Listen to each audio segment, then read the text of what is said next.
Computerized Start is brought to you by my awesome patrons on Patreon, and by your tips and memberships on Ko-fi. These and other channel supporters make my live streams possible. You too can become a channel supporter with tiers starting at just $1. And as always, thank you for all your support, including sharing, chatting, liking, and subscribing. Now roll that famous logo animation!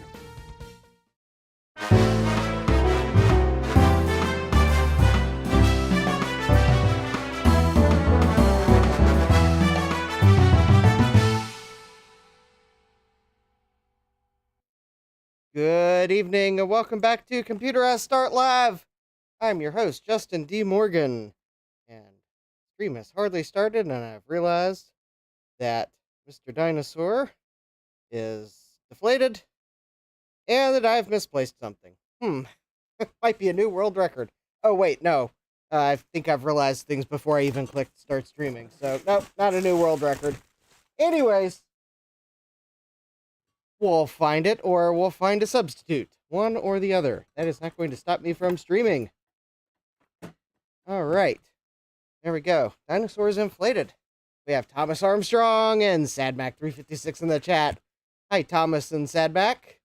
Thomas asking, how's the snow there? Well, today was not a good day for the snow, because it got up to like 50 plus degrees Fahrenheit today. So, there's a lot of snow that melted today. Although there still are snert piles, I think as they're called sometimes. Portmanteau of snow and dirt. But yeah, today was not a good day for snow. Although the weather forecasters are calling for mixed precipitation on Saturday. Just in time for me to go get tires. That will make it tiring to drive getting there, but driving back will hopefully be very smooth, because I will have full tread depth. And then my car will need inspected later in the month. Oh, we have Starbuck Tech. Hi, Starbuck. Alright. And before we get any further, I think I need to make sure that you know that we are in the following segment. Ladies and gentlemen, it's time for our favorite segment, Wheel of Regrets. Here's your host, Justin D. Morgan. Hey, who comes up with these titles anyway?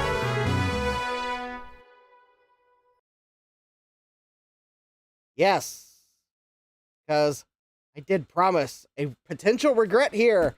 We have Retro Tech Chris. Hi, Chris. I have the Pentium Pros that Chris sent me to my left.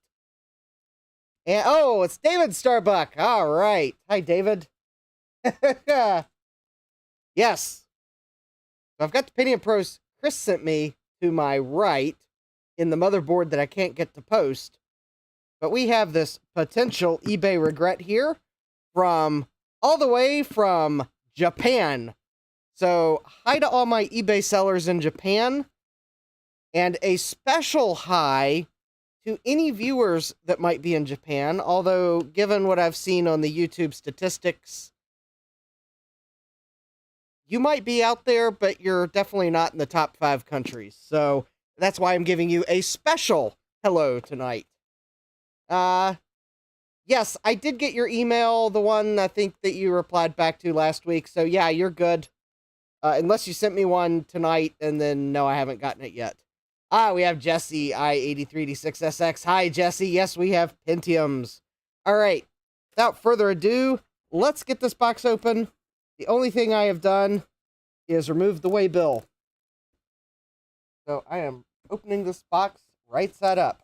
New email with tracking info. We have got Bum here. If that's a VIC-20, well, if that's a Vic, if this, well, actually got Bum. I think it would be if this is a, was it a, what did they call it in Japan? Was it the VC 1001 or the VIC 1001? If this is a VIC-20 from Japan, I'm going to be disappointed. because that means it probably came from the U.S. to Japan and back to the U.S. Yeah, Gutbomb says a VIC 1001, so I'm just waiting for him to put in the chat if that's a VIC 1001. Hi, Harley777. Harley says, Japanese eBay sellers so good, you gonna get a thank you card. All right, well, I do know that, yes.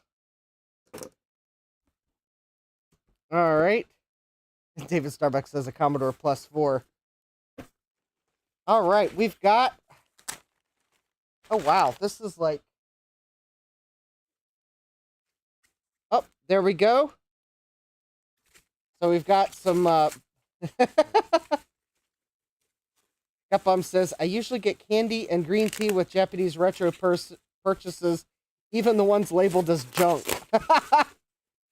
Yeah, I don't think this seller listed it as junk. But, well, they didn't call it junk, but they did list it for parts, even though they showed it working. So we have... Oh, that's cool. Apparently the case this was in had a little shield for the keyboard port. I will hold on to that.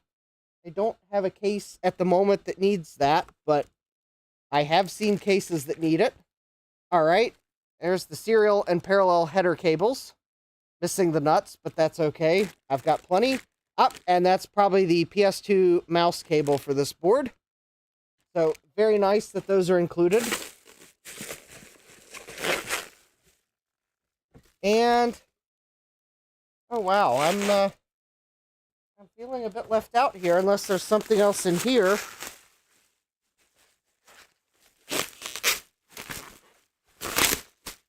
Maybe I should check the invoice. Maybe the...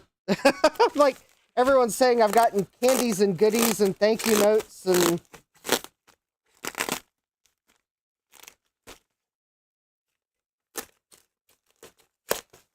Although, a nicely wrapped motherboard is thanks enough for me.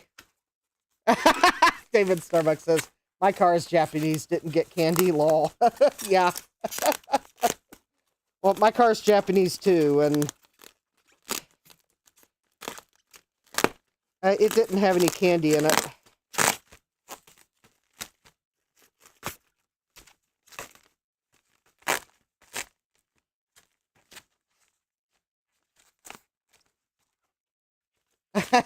Retrotech Chris says, 2 Japanese cars here, maybe 3 soon, yes. Thomas says, my car is made mostly in the U.S. Here we go. Oh, there we go.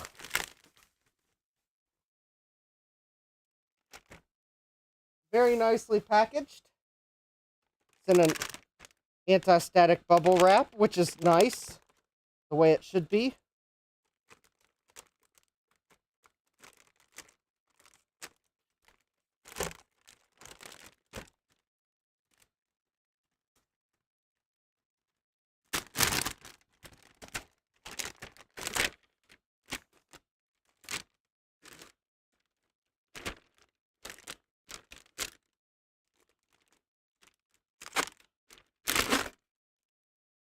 Oh, wow.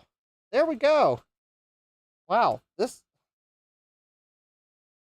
is an incredibly clean board.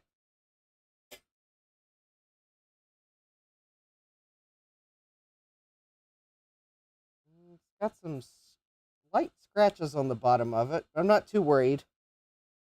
Those quite... Actually, you know, those might not be scratches.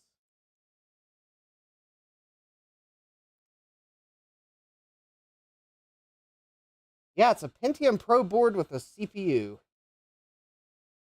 More importantly, it's got a heatsink. That's what really drew me to it. And no, I'm not too worried about the fact that the cable's missing. Because if y'all remember those heatsinks I bought, that I said that I bought them for the cable, well, this is why. Because the one thing I didn't see in the auction listing for this motherboard was a cable on the fan. So I bought those heatsinks so that I would have a cable to plug into the fan. But let's not get ahead of ourselves. David says, never played with the Pentium Pro. Those were way too expensive back in the day. All right, but let's take a look here and kind of... All right, so we have a Pentium Pro 200, 256K, and, well, I think that will put the heat... Oh, I think the heatsink might have been on... Oh, I think they might have put the heatsink back on backwards. Maybe, because I think it might actually go... I think it's actually supposed to go like this.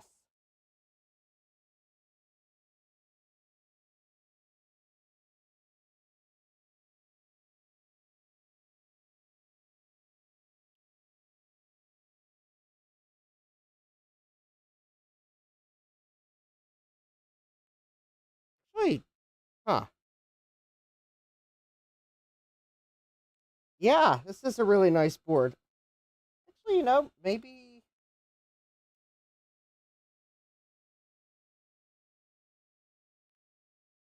they did have it right.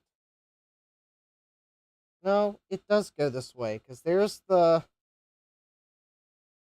Oh, I bet this had a... Because it's not quite tight. I wonder if this had a thermal pad on it originally. Ah, yes, Harley's asking, is that a PCI X slot or that Asus audio thing? Gutbomb says Media Bus, I think. Yes, that is an Asus Media Bus 2.0 slot.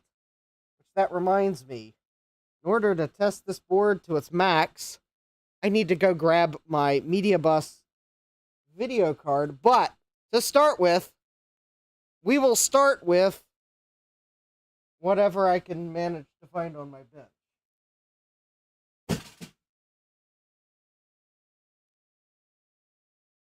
All right. Oh, there we go. All right, so to test this board, well, we don't need the VIC-20 video out. I'm just going to use this random power supply. Okay, my mat doesn't appear to have any metal under it. All right, we will... So, first we're going to just make sure this board powers up still. Gutbomb says, "Oh, no VIC-20. Well, don't look at my eBay search history for today, or I'd be caught looking."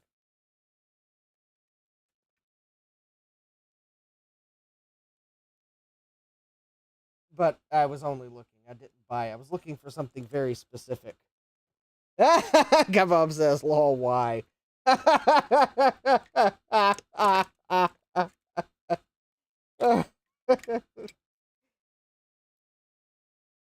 Because I'm crazy.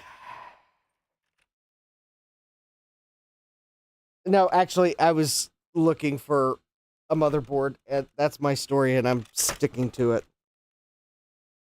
That's actually the only part I wanted. I wanted to get a cost-reduced motherboard to possibly make that my ZIF-20 board, but I only want a board. I don't want to break apart a case. So, actually, I was only looking for a VIC-20 motherboard, Gutbomb. And I did not find what I was looking for. I did not buy anything. I moved on. And then an eBay seller sent me an offer for a Pentium Pro processor that I'm highly considering. Yeah. Yeah, this needs a Trident card. Oh, that's right. That's why I need... All right.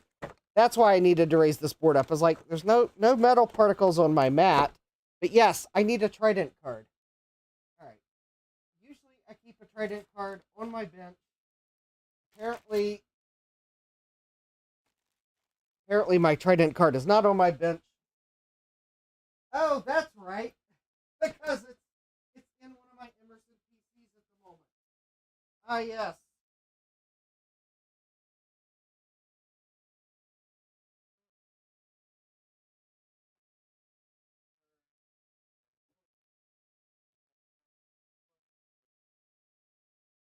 There's a video.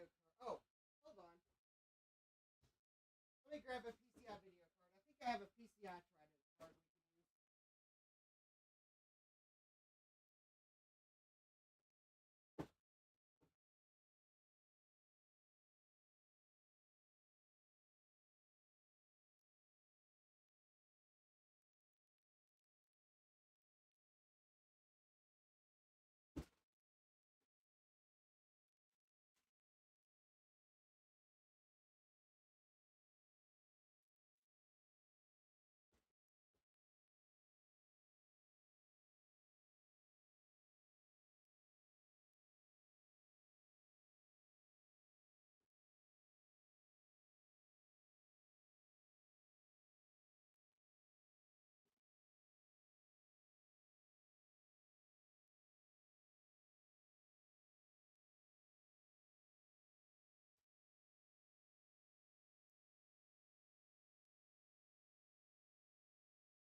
I'm still looking for a Trident card that's actually.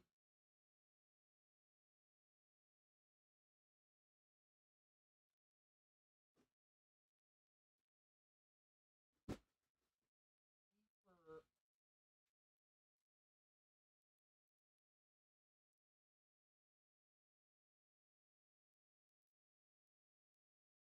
Okay, I think this one at least doesn't. I don't remember why I wrote P on it. I'm thinking that maybe I wrote P for pass. Well, by golly, that card will not go in that slot. Oh. Okay, that made a weird noise. All right.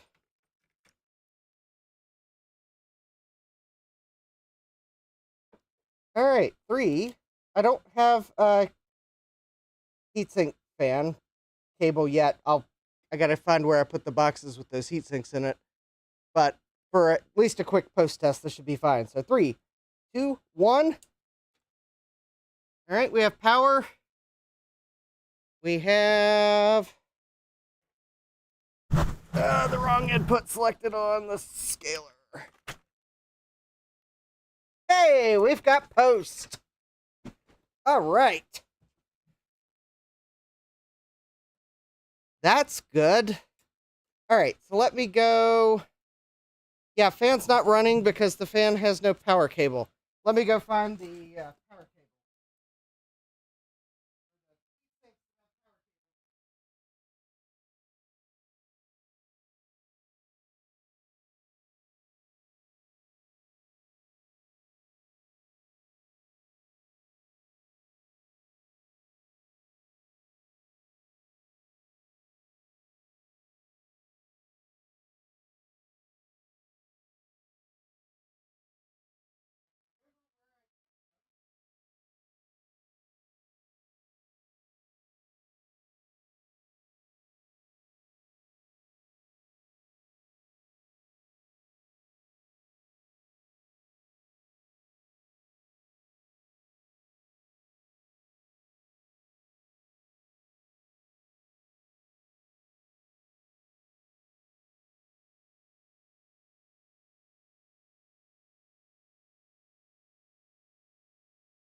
Okay. I grabbed my media bus board. My other media bus board. All right, let me find the heat sinks. I usually set them close to the project that I bought them for.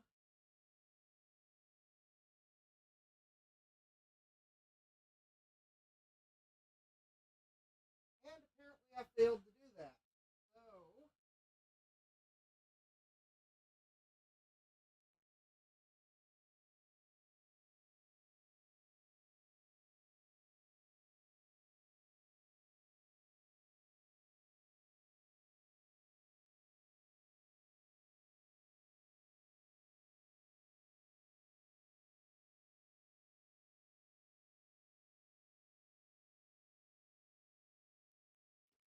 Here they are. Alright, cable acquired. Now I need a power adapter.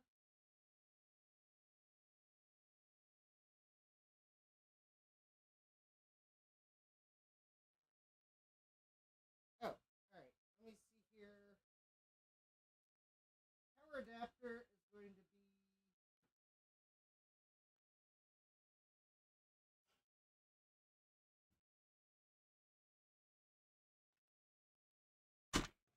I couldn't remember if this motherboard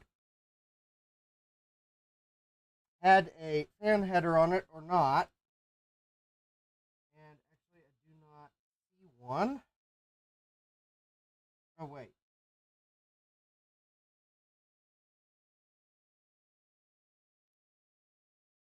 Hold, please. Let's see here.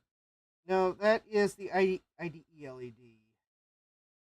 Some of the Asus motherboards just have a 2-pin, unassuming pin header that's actually for a fan. I think these are before they standardized on a fan header, but I do not see that on this motherboard, so I need to find a fan power adapter cable. Because obviously, I didn't look for it before the stream. So hold please while I now find the Noctua fan bot. Its power adapter.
Well, maybe we'll just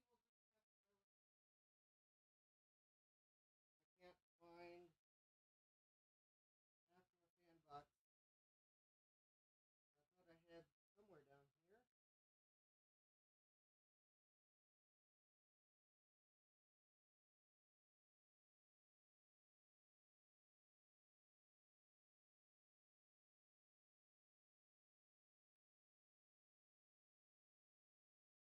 Oh, hold on.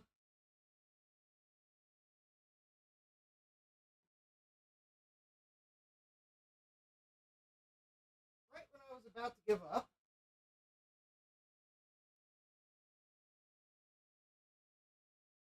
I found the Noctua power adapter. All right.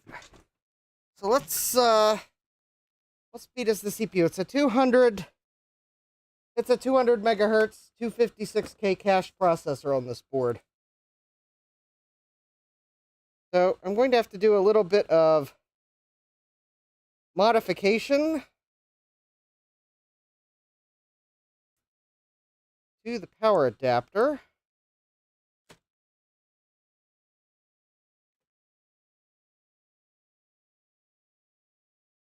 I know, it's weird that the power cable is removable, but all I can figure is that this fan was from that time period where they weren't quite sure what fan pin headers were going to look like, and that maybe if you bought one of these fans, you would get a couple of cables that you could plug into it. Alright, so I do need to turn the power supply on to check polarity of the Noctua adapter.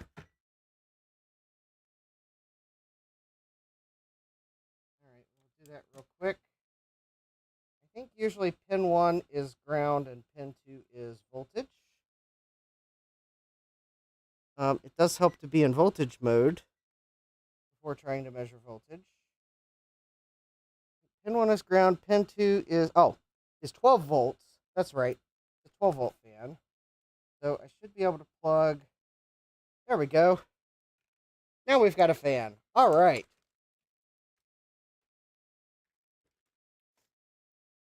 There. Now, before anyone worries that I'm going to fry the Pentium Pro processor, there's nothing to worry about. I've got a fan plugged in. Mega says, I love that fan. Oh, hi, Mega. Welcome. Retro Tech Chris says, I want to say my dual Pentium Pro uses those fans too. Indeed it does. All right. So we have gone Pro here. We have Pentium Pro. We have a Trident card, which is not really Pro, but it's a staple of the channel.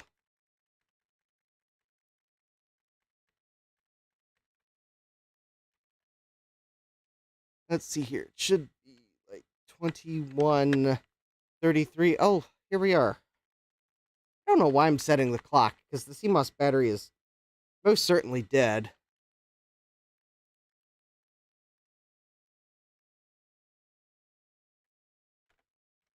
Although,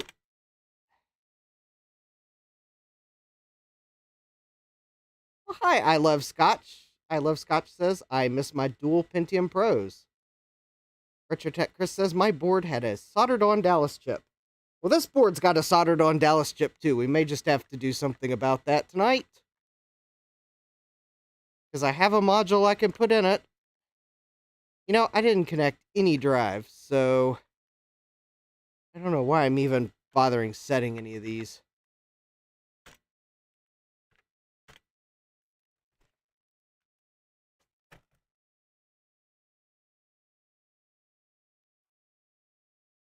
Oh, this is one of those boards. I think I just loaded default settings because the CMOS battery's dead. That's going to get annoying really quick. Huh. Alright, well, I've got a wild and crazy idea. Before I remove this Dallas chip and put a socket in its place so I can install a Glitchworks module,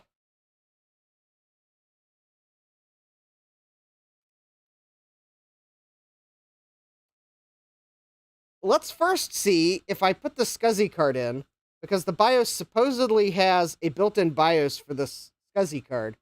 I want to know, will it detect the SCSI card?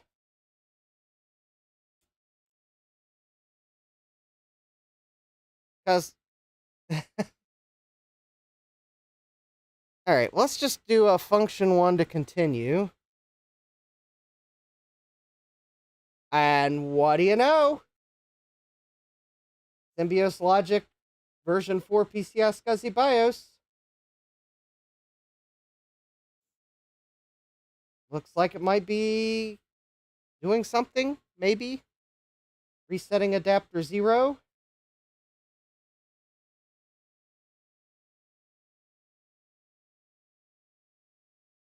Something tells me the SCSI card might not like having no SCSI devices attached.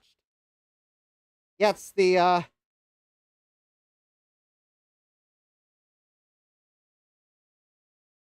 it's the SCSI card that Asus sold for this board, that the BIOS for the SCSI card is in the BIOS chip that comes on the board. Oh, hi, Joseph. We have Joseph Norris in the chat. Ah, those were the days. At one point, I had a Cyrix 166. Oh, there we go.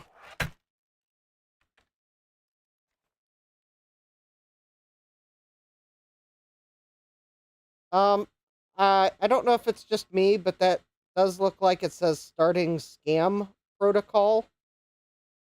Does that mean the extended warranty car guy is going to call me in a moment? Yeah. Apparently I'm not imagining it. Retrotech Chris picked up on that too. Yeah. Don't mess with retro.com, I believe it is. Yeah. Chris says, Sean, if you know, you know.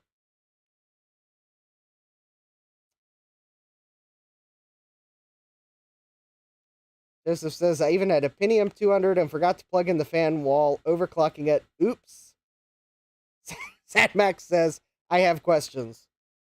And I have no answers because, quite honestly, the SCSI card might be working, but I think it really wants to have a device attached. So we'll have to try that again with a blue SCSI attached after I find the jumper settings for it.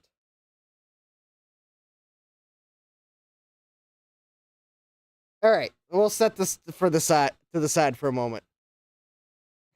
This board may also need a BIOS update. Actually, that's a good question. Is there a BIOS update for this board? This is 401A0010518. All right, let's go to the retro web for this board. And let's see here. Let's do a screen share.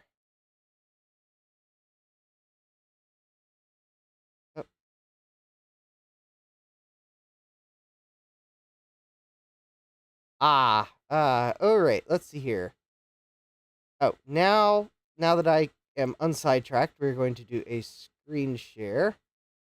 All right, we are going to go to motherboards because I forgot that I can just type in the part number. Let's see, this is a, whoops, P/I hyphen P6NP5. P6NP5. All right. Which, there we go. Found one instance. And let's see, BIOS.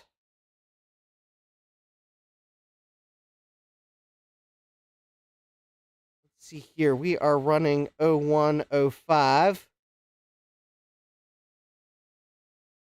Looks like it's a BIOS all the way from February 1st, 1997. If that was a kid, they could be driving now. That's scary. That BIOS is old enough to drive.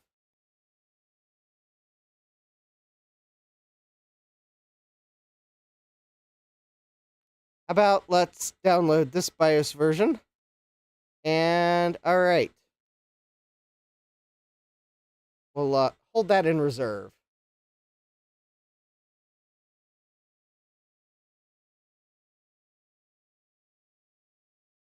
Oh, Sad Mac is saying, I think we're all wondering what the heck scam protocol is. Thomas Armstrong says something with PCI level stuff. Chris says scam is a protocol for automatic SCSI ID assignment. Now we know. All right, that makes sense. Chris says, even better, there is a concept called the scam master. Thomas Armstrong says, I'm scammed all the time then. Sadback says, it's a lot funnier to imagine it calling people about car extended warranties, though. Joseph says, I am an IT pro and things are so much faster today. However, I think things were so much more fun back then and into the early 2000s. Yes, Chris says 100% agree. I do too. David says, I was 22 when that BIOS was released. Scotch says, more than drive, can drink and drive. Oh, did I do the math wrong? Oh, quick math in my head was 18 years old. Okay. In the United States, only drive. Oh, I did the math wrong. It's 28. Never mind. I did the math way wrong. Yep, I just feel like all those memes on the internet where it's like when I imagine something that's 18 years old, or when I see this, I think it's 18 years old, but in reality, it's like 36 years old. I just ran right smack dab into that meme. Scott, I love Scott says, lol, we're old. Yeah. Jesse says, it can rent a car. Get off my lawn. It can buy a house, says I love Scotch. David says, I'm not old, I'm well seasoned. Harley says, you were still correct. Yes, I was still correct. I was still correct. Just all right. What were we going to do? We were going to, oh, yes. All right. So we've got the BIOS in reserve, but I am curious. Because remember, I've got this Pentium Pro board here.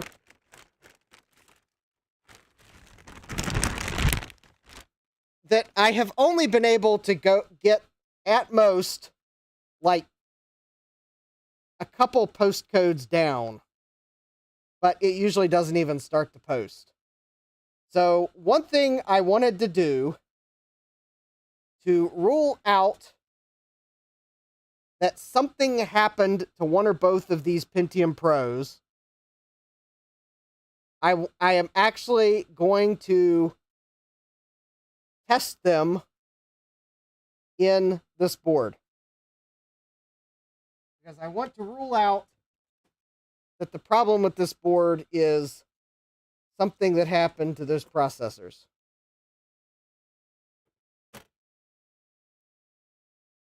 I'm thinking it's the board. I am fairly certain that I am going to put these processors in this board, and they're both going to post like a champ. But this is kind of one of those things that if I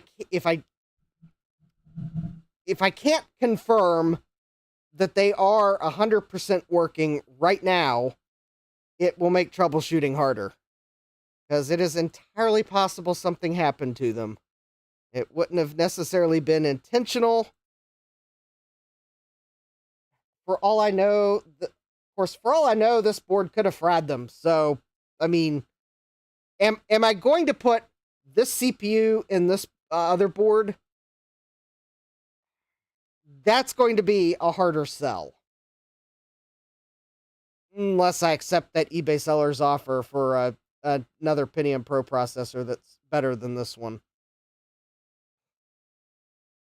Well, I do have my coffee goal, and there are ways that I could be convinced to risk it in the name of science. Oh, you know, this motherboard does have a fan power header pin on the motherboard. It is over by the voltage regulators.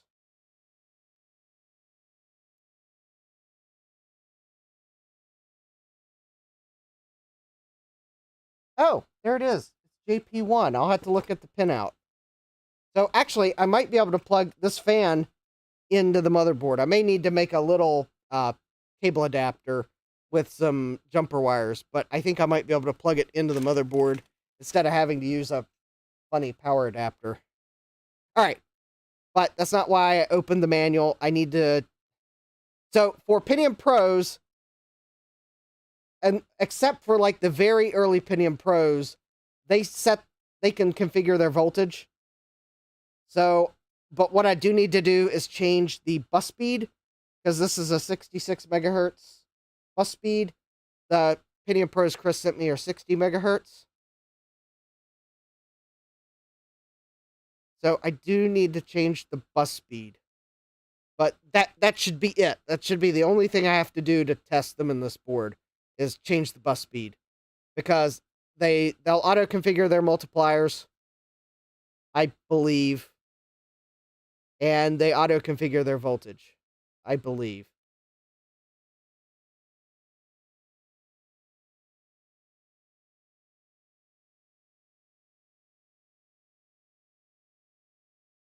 All right.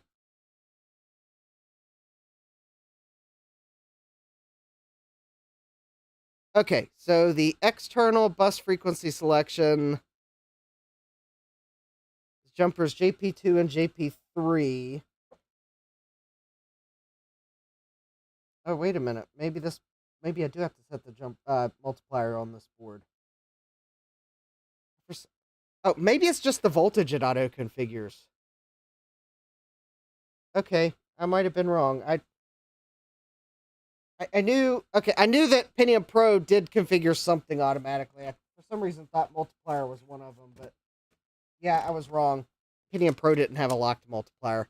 Okay, so bus frequency should be these two jumpers here.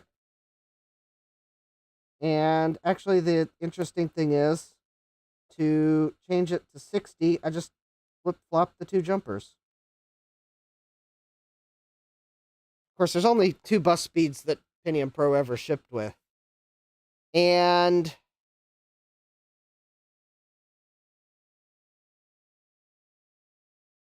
oh, and I don't have to change anything else for this particular setup.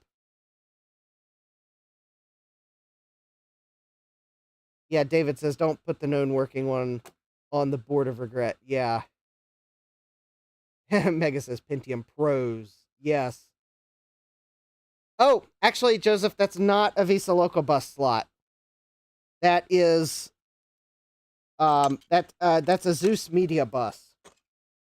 Don't worry, I have an Azus Media Bus card to put in here.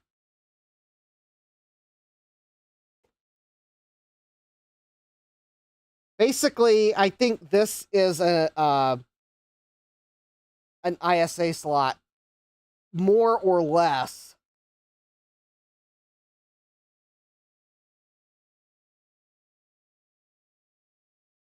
Oh, it's not really that fancy of a card. There were a couple cards made for the Azus Media Bus. The most common ones are video cards with a sound card on them. Specifically, a Sound Blaster Vibra 16. They also did make a SCSI card with a sound card built in. I think that one's a bit rarer, because I haven't managed to find... I don't think I've found the one for Media Bus 2. That's the sound and SCSI card.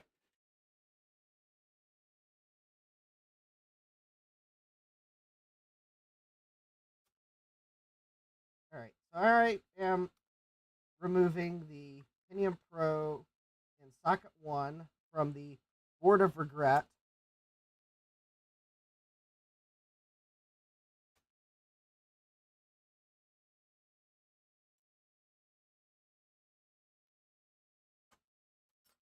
It's a little tough to get out of the socket. Alright, so we are going to put that Pentium Pro in. So the only thing I had to change on this board was the the bus speed, because both of these CPUs are 3x multiplier. This is a 180 megahertz processor, so it's 3 times 60 megahertz. The one that came with this board was 200. So anyways,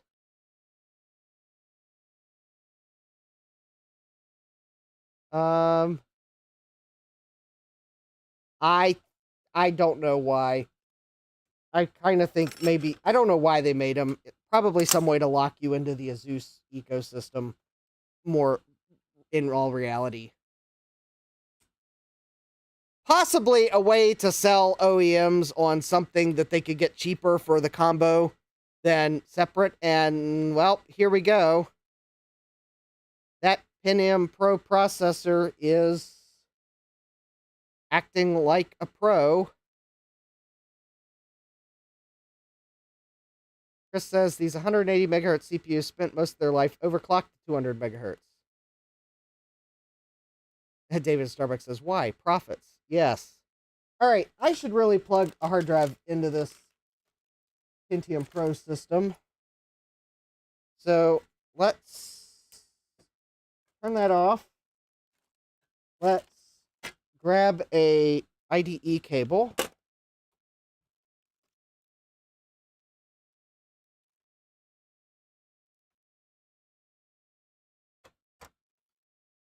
I actually want to boot into the DOS and actually see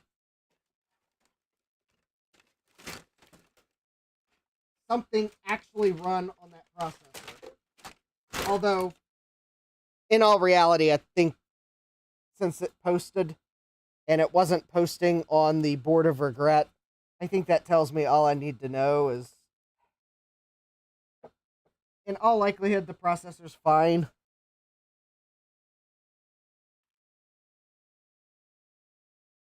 In all likelihood, the processor's fine.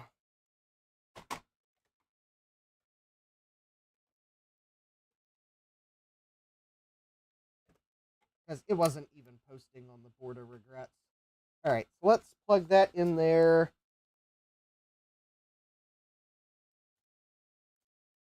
Let me move my hacksaw and my coping saw somewhere where I will not saw into my finger trying to find the IDE cable that I believe is under here.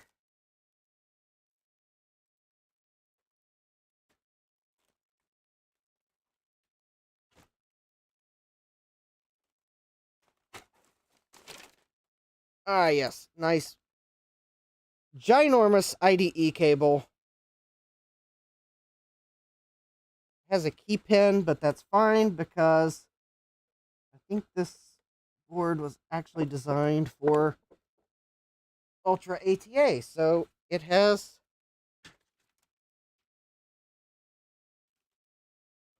no pin conflict. Now, my IDE, and my IDE adapter will plug right into there.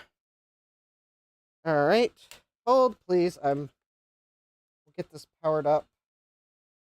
Alright, and now,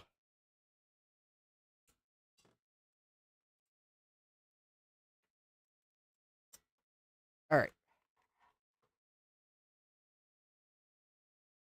Okay. So we should be able to boot into DOS.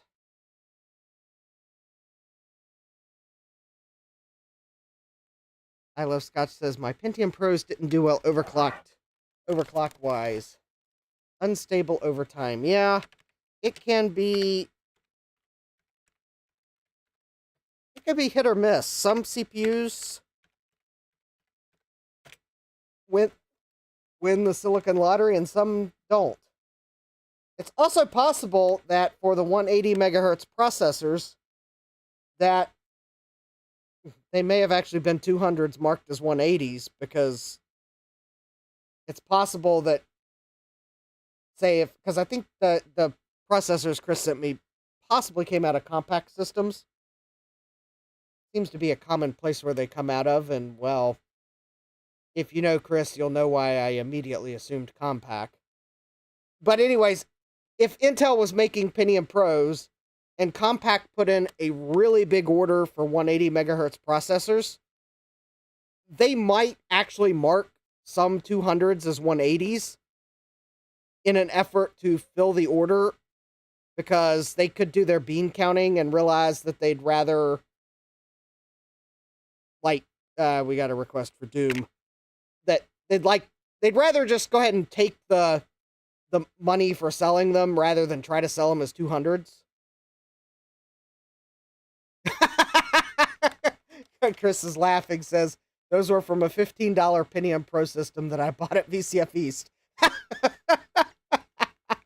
Well, Chris, I mean, I might have not been wrong. Yeah, sometimes, especially if a company has orders and they're binning processors, they could mark faster chips as slower ones just to fill an order. 2134 game ticks and 1362 real ticks. That's not too shabby. Chris says, I think they did have compact stickers on them. You know, I didn't look at the bottom of this one. Jesse says, I feel like my first employer had a bunch of those 180 megahertz Desk Pros. Yeah. All right, we'll try Quake. Oh, this Trident card's not going to cut it for that. All right. Hold, please, while we switch to a slightly more real video card. Not that this Trident card isn't real, because obviously I am holding it in my hand. It is like stuck in this PCI slot. Wow, that PCI slot had some real grip to this card. I wonder if that slot was never used. All right, so I am going to take my Asus Media Bus video card, which I think will run Quake. So it is an ATI Mach 64, and there's our Vibra 16C sound. So not like the best sound card and not necessarily the best video card, but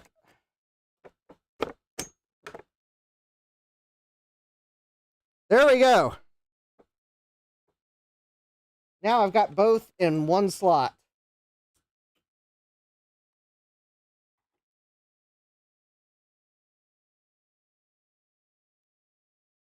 Yeah, I think that might have been the first time a card got put in that slot, too. All right. I think Quake will run on this card, and if it doesn't, then it might be that I've got too little RAM for DOS.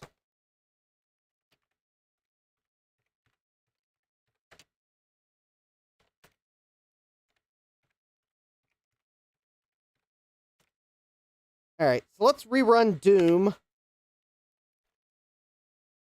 Now that I got a better video card in, that does feel like it's running faster.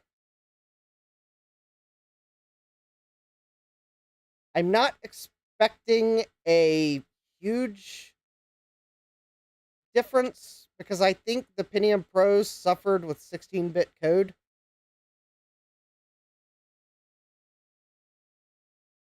They had some quirks that were fixed with the Pentium 2s when running 16-bit code. I think in certain cases, and the Pentium Pro, when running 16-bit code, will have to flush the pipeline for certain 16-bit instructions. Anyways, all right, 2134 game ticks and 1248 real ticks. I mean, that's still not too shabby.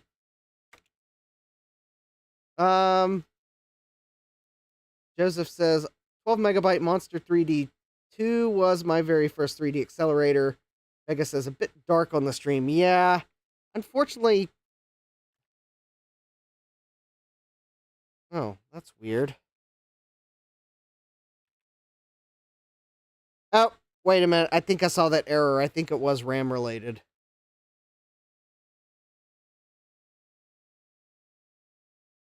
All right, well, I've got a fix for that. Okay, so I guess since I'm testing things from the motherboard of regret,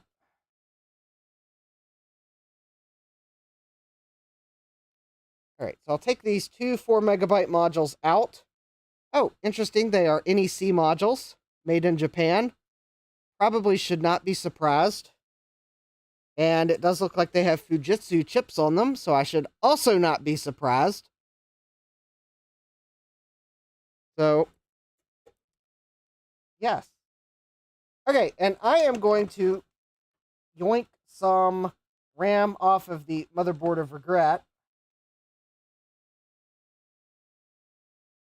I think I'll yoink these two absolutely chonkers of a module. And this should be more than... I am fairly confident this is more than 8 megabytes of RAM.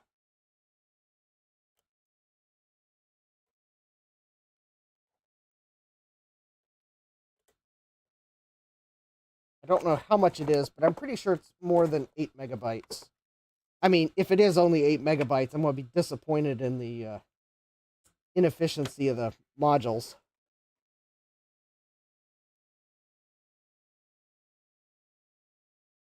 Oh, that's interesting.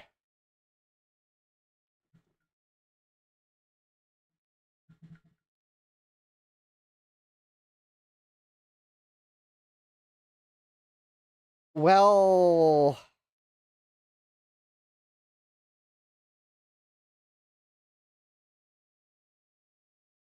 oh, that's weird. For a moment, I thought it wasn't going to run a RAM test, but then it did. Memory test fail. Oh, wait a minute. The memory test failed. Did this motherboard of regret not even started to post because the RAM is bad on it? Okay. These are 128 megabyte modules. These might actually be larger than this Asus. Oh, if I'd only looked at the modules, this Asus board might not actually support 128 modules. Let me look at the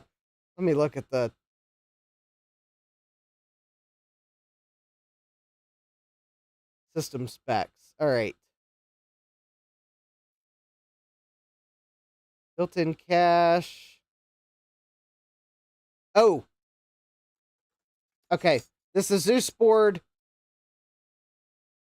supports 64 megabyte memory modules. These 128s might be okay. They might they may just not be supported. So let me grab another pair of modules off the board of regret. And I think they are 32 megabyte modules.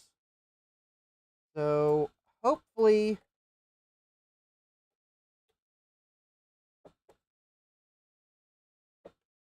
they will be supported. Of course, if I go through all these sims that were on the board of regret and they all give me memory failures, then maybe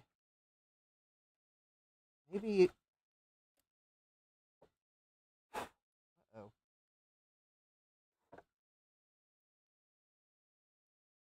Oh, I think there's a plastic piece on one of the sim sockets that's in.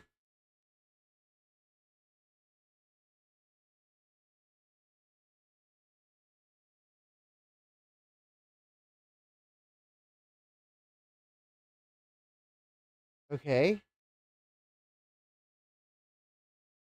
Okay, well, we didn't get a memory fail that time. Yeah, memory error on the 128 meg sims that were in the board of regrets. Well, they might be bigger than the Asus board can support.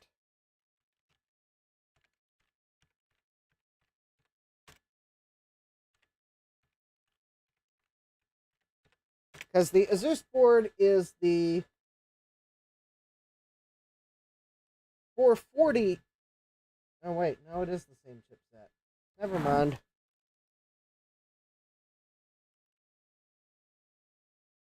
There we go.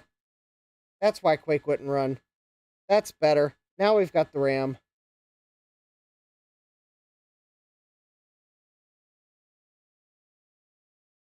David says, I still have my original Voodoo 2s somewhere.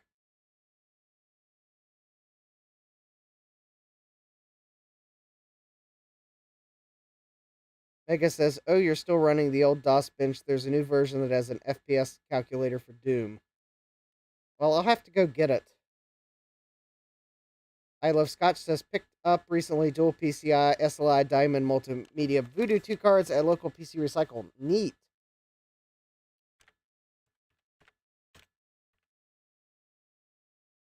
All right, so we can Quake. We can Doom. Can we check CPU? Yes. Can we cache check?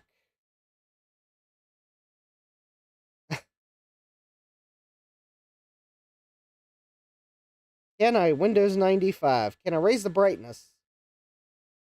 Not easily. Unfortunately, Quake and Doom are designed with darker graphics palettes, and my scaler has trouble with them.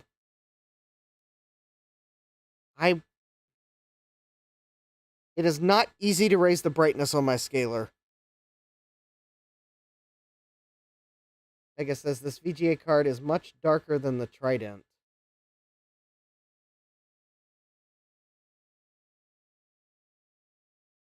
I hadn't considered that it was the graphics card, and even text mode is really dark.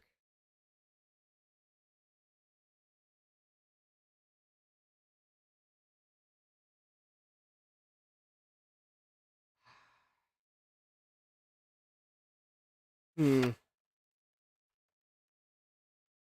know, I wish I knew where I put the remote for my scaler.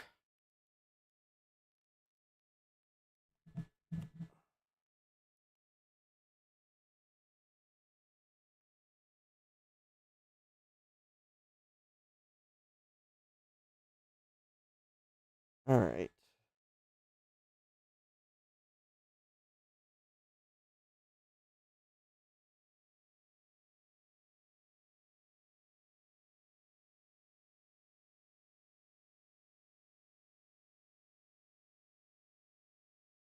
Alright.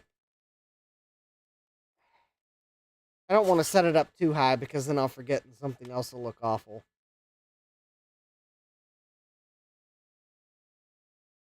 Try to boot a modern Linux live build on this like Tiny Core Linux.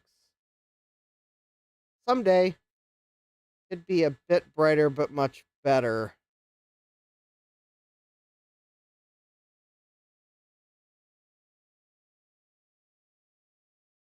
Yeah, it's my... Where is the problem? Okay. So here's my brief summary of my setup. The video card is actually connected to a VGA splitter. It's an active one. So it should not be affecting the quality of the signal too badly. One of the outputs is connected to a multi-sync monitor. It's so I can see directly what it's doing without scaler shenanigans. Because sometimes the scaler doesn't like a video signal, but the multi-sync monitor syncs. The monitor probably knows how to adjust for the differences, but the scaler doesn't. That might be it. The multi-sync monitor, the brightness looks correct. Now, going off the scaler, it's going to a capture card. I have the capture card window on my monitor to my left, because if I don't open it and then I open OBS, then OBS likes to screw with the resolution of the capture card. So I usually open the preview window from the capture card first, and then OBS. My capture card software is showing now a slightly blown out image from where I raised the brightness.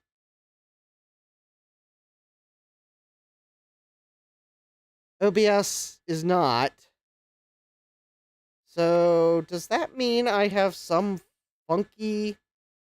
Do I have some funky filter? No? Nope, I don't have a...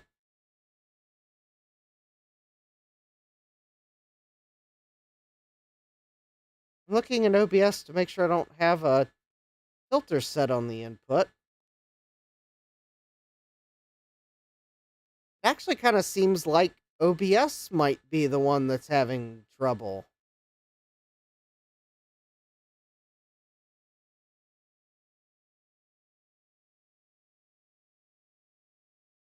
Huh. Color space. Color range.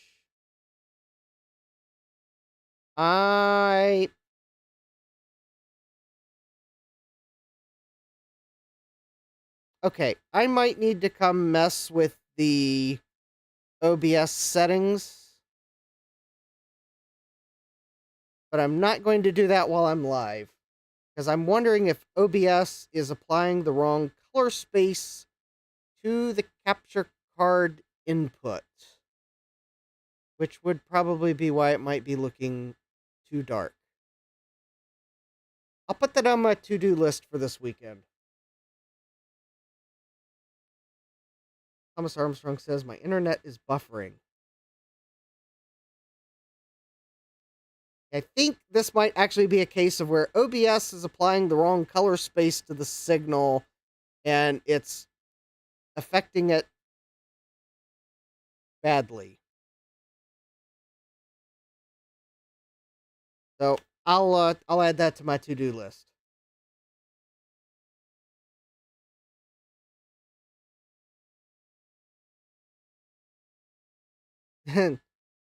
Yeah, I've only dropped 409 frames over the course of an hour or so. So I don't think the buffering is due to anything on my end. Knock on wood. I am almost expecting Xfinity to decide to call me tonight again, because they called me Tuesday while I was in a meeting. And they called me, despite the fact I told them no, I wasn't interested, they called me again yesterday afternoon, which I also told them I was not interested. And then I kind of was almost expecting that they would call me again today to see if I was maybe now interested in their promotional offer, and the answer is no. But I guess the night's still young. Oh, wait. Now, if they call me now, then I could actually complain. I think it's too late for them to telemarket, even if I am a customer. All right, so this machine seems to have only one cache. Oh, of course Cache Check would think there's only one cache on the Pentium Pro. It's because the L1 and L2 caches run at full speed. So it can't see the L1 cache because the L2 cache is just as fast. That is quite impressive. Look at those 5 microseconds per kilobyte memory access times from the cache. That is like, Jesse says left hand doesn't know what the right hand is doing. Oh, actually, Jesse, the really strange part about it is, I think it was the same Comcast rep both times.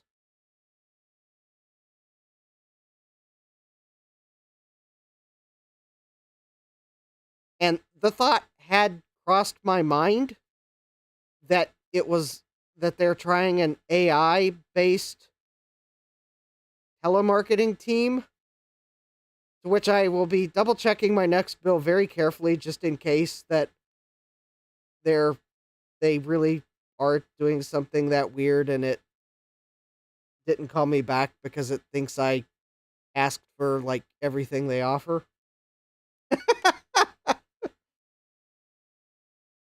Mega says, pretty sure Cache Check doesn't work with Pentium Pro. Yeah. Mega says, impressive for 0 megahertz. Yeah. All right. All right. I know some people, all right. Some people like SpeedSys. I won't run this on the second 180 megahertz processor.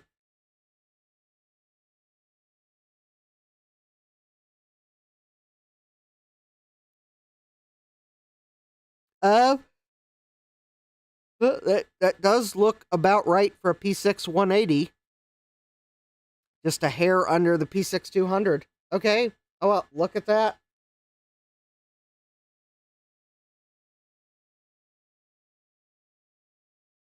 Oh, wow. I think SpeedSys sees the L1 cache. Notice that drop off at 16K. For writing and moving data, it can actually see the L1 cache. Oh, 8K. Okay, yeah, that's right. It is a 16K L1 cache, but it's the 8K data and 8K program or code. Yeah, that was fast. That was really fast. All right. So let's all right. So this first 180 megahertz processor does seem like it's running. And it does seem like it's running well. So let's go ahead and pop it out. Oh, actually, that heatsink, despite the fact that that heatsink is not super tight on the CPU, it actually, yeah, it actually worked pretty well. This CPU is like not really that hot. Okay.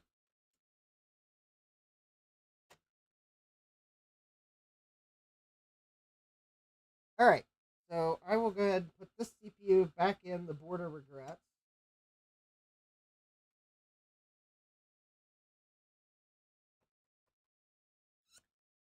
Because we might actually power up the board of regrets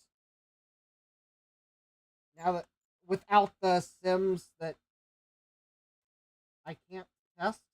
Although I sure thought I went down to one pair of sims and it wouldn't post.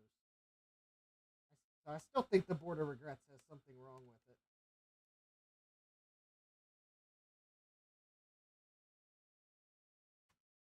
Right. I think my goal for a dual Pentium Pro system is a bit farther off because I have a feeling I'm going to have to probably find another dual board.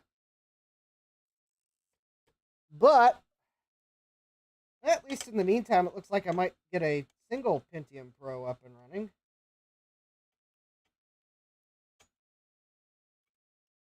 Oh, and don't worry, I've got a case for this Pentium Pro system. All right, so there we go. The other Pentium Pro CPU. I'm actually suspecting it's just going to power right up and work like a champ. Yeah, I totally think there's probably something wrong with the board of regrets.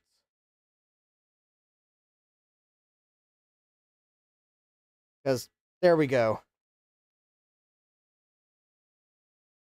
All right, we will run Doom and Quake on it to at least let it do a little bit of something, but we don't need to run full benchmarks on it.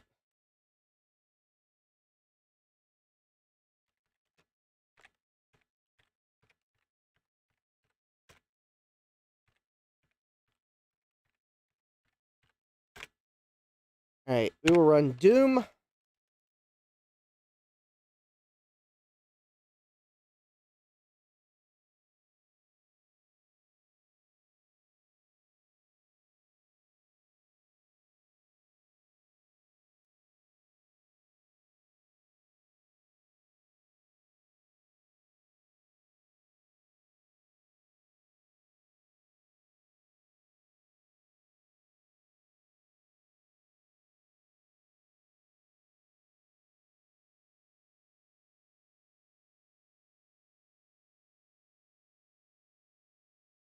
And we will run Quake.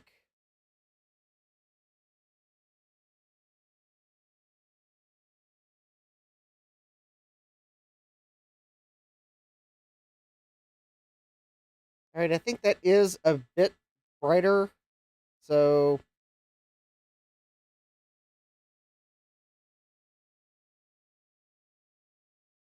at least it looks brighter on my end. Yeah, you can see Quake now. All right.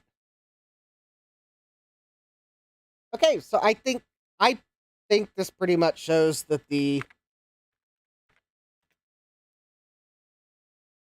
all right, the Pentium Pro CPUs that Chris sent me are working fine. I suspected that would be the case. But I mean, you never know when you put something in a board that's not working what it might have done to it. So probably good that I tested them. All right. So now we are going to put this board back to the 200 megahertz processor. I am going to leave this 180 out of the board of regrets because I believe it will work with only one CPU installed.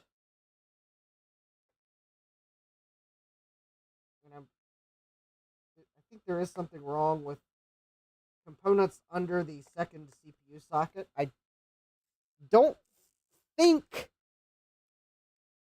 that's what's causing the board to not post.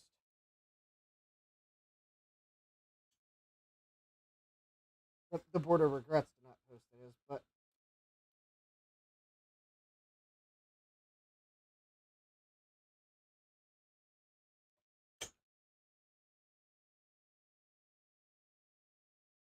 I'm pretty sure you can only put one. I think you can put one CPU in the board and it should post.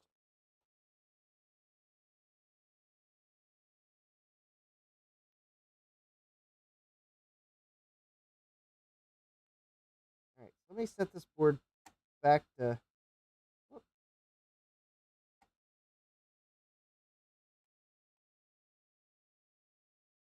Back to 66 megahertz.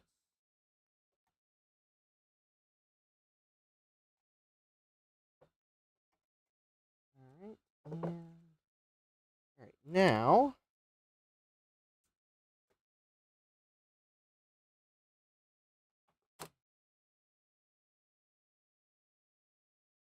There we go.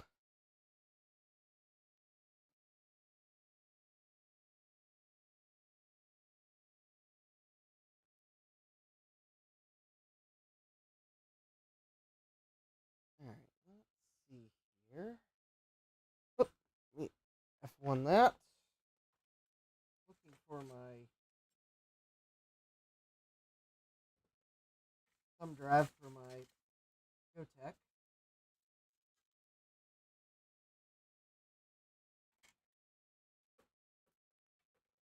Usually hangs out. Well, I thought it was hanging out there on my bench. It's probably. Oh, I have to look for it. A moment. All right.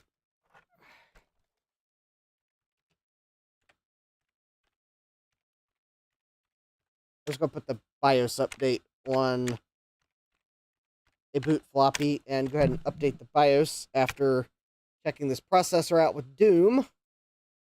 And we can at least update the BIOS on this board.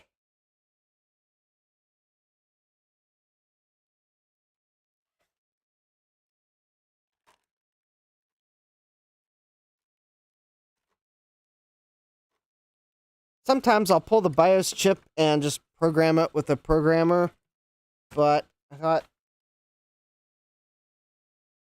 kind of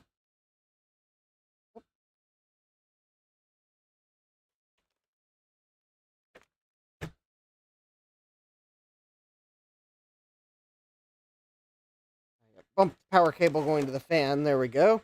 All right, 1132 real ticks, so that is a slight uplift. Oh, hi, Dave. Welcome.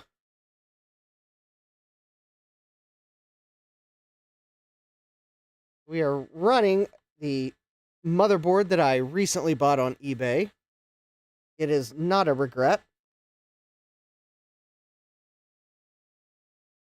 And I'm trying to find my thumb drive so I can make a BIOS update boot disk for it.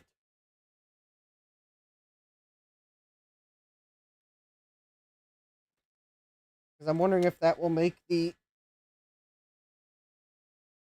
SCSI card work better.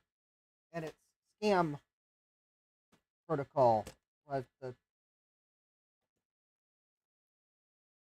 auto device ID configuration. They gave it a really funny name. But I don't know what I've done with my flash drive.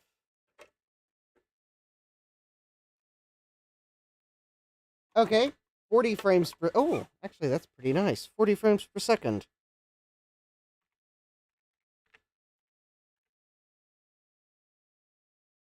All right, well, we'll run... let's run SpeedSys. It won't take long to run. If, there we go! 208.79, right on the P6 200 mark. Quake was 3 frames per second faster, David says.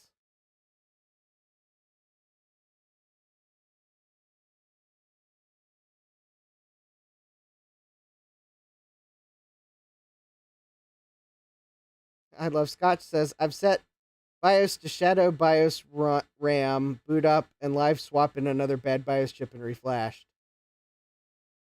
Well, sometimes you got to do what you got to do. I haven't tried that.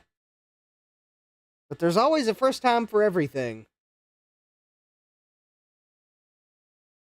I think that was a bit faster too. That is quite impressive. Still don't know where my thumb drive is. It should be... Oh, did it fall on the... You know, it might have fallen on the floor. As things so often do. When I can't find them, it's because they fell on the floor. Oh, there's a... Well, that's weird. There's a Dallas module with a battery on it on the floor. Works only if the board can flash the ROM. Yes.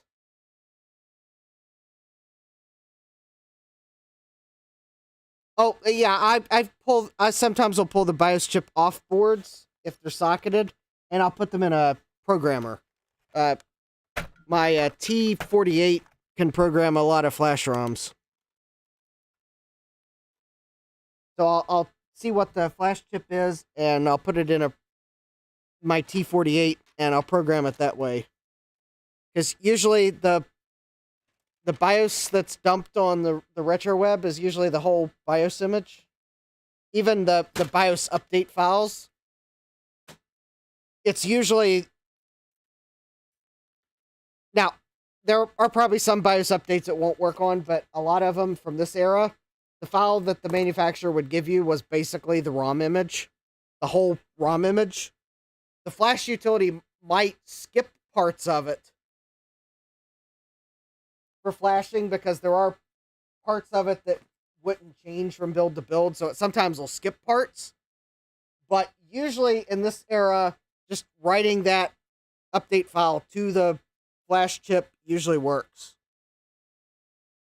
I can't say that that'll necessarily work on anything really new, because in some cases the image may actually be for more than one chip, or it might be partitioned weird. Oh, hey, Mike's Future Retro, welcome. No worries that you're arriving late. I'm trying to find the thumb drive for my Kotek, which... Oh, hold on. Did I... Alright, let me see if I can find it here. Because often I'll have to pull it out. Because to eject the disk, I just pull the USB thumb drive out, and then I'll set it to the side. And then sometimes I manage to creatively misplace it after I set it to the side.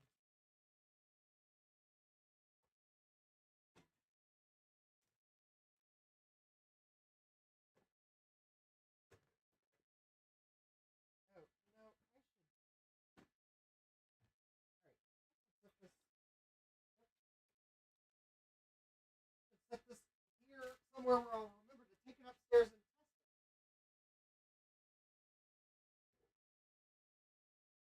test it. It's the DVD player Mom sent me. I keep forgetting to take it upstairs and hook it up to a TV and enjoy it. There, I set it on the stairs. I won't forget to take it upstairs now because it's like literally in my way on the stairs. Cue Justin tripping off camera going upstairs after the stream.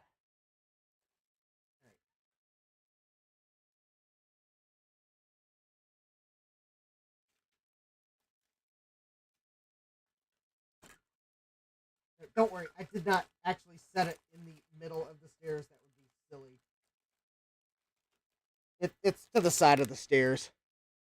But anyways, it's where I will see it when I go upstairs. I will take it upstairs and I will enjoy it this weekend. Mike says, I got my FujiNet in the mail today from Trina. Possible unboxing and setup Saturday if anyone is interested. Ooh, that sounds interesting.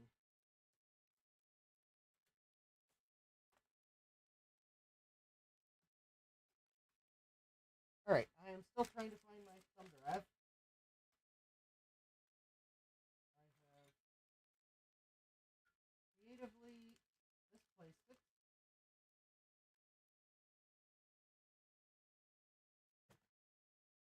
probably means it fell on the floor. So let me look on the floor here real quick. Because sometimes I'll knock things off my bench and not see exactly what they were right offhand. Like, for example, I apparently knocked this defenseless Dallas module off my bench. Luckily, doesn't look like it bent any pins in the process, so I think it's unscathed.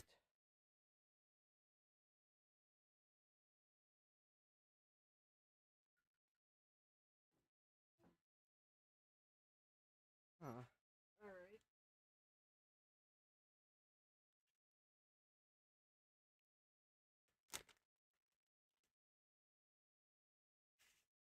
All right. Oh, okay. I don't see it on the floor.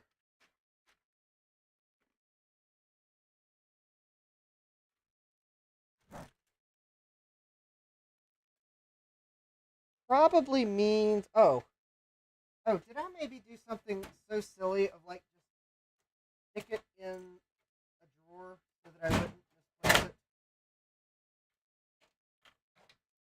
No, that would be off brand for me to put it in the drawer. No, it is okay. It is probably in another computer. All right. Hold, please.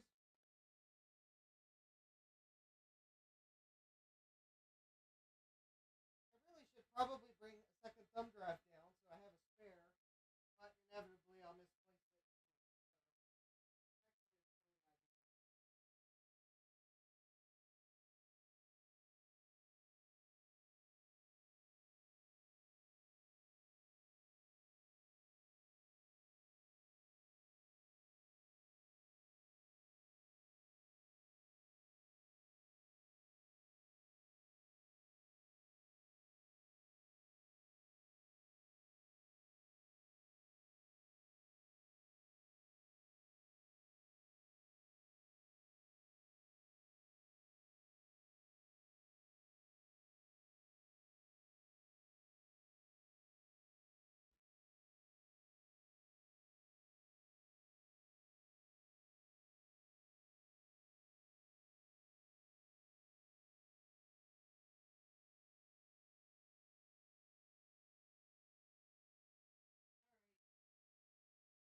All right, we'll move on. We're not going to update the BIOS because I don't have the thumb drive. If I find it, we'll update the BIOS then.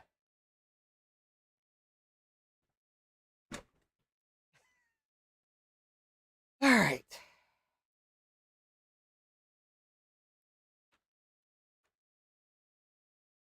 Okay. Well, since I apparently can't trust myself with a thumb drive,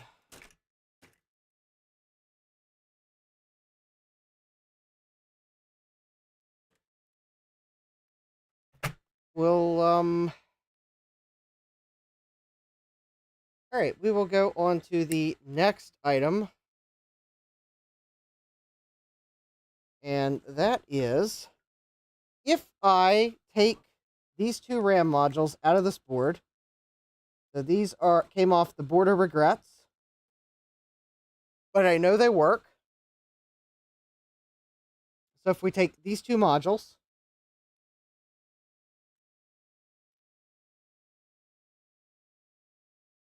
all right, I'll set those to the side.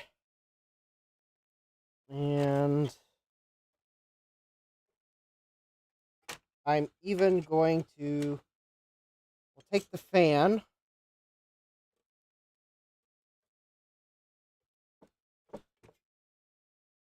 I don't know. Maybe there's something. Maybe that being a server board, maybe there's a thermal monitor of some sort on under the processor socket, and maybe it detects that the CPU is heating up really quickly and keeps the board from posting. I don't know. Did they have such a thing in the Pentium Pro era? I have no idea, but I do know that it is probably a server board because it has 2 sockets. It would probably be considered a server board. So it is entirely possible that there is some sort of thermal monitor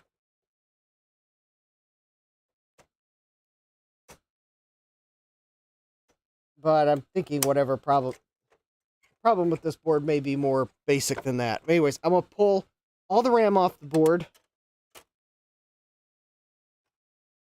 I'm going to put these 2 back in. These are the ones I just had in the Asus board, and I mean, we didn't run mem test on them, but I mean, they were good enough for the Asus board to post. They didn't give a memory error, so hopefully that means if I put them back in, if this board is not posting because one of those modules was bad and it happened to be the one that was in bank 1 or bank 0 or however it enumerates banks. Oh, I just noticed something. Does anyone see something about that voltage regulator that looks a bit discolored?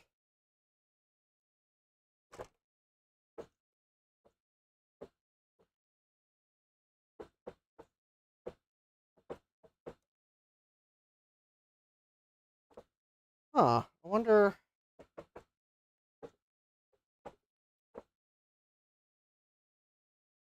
That kind of looks a bit baked. So, how about I'm going to pull that voltage regulator out. That looks more normal. So, we'll put this voltage regulator in here.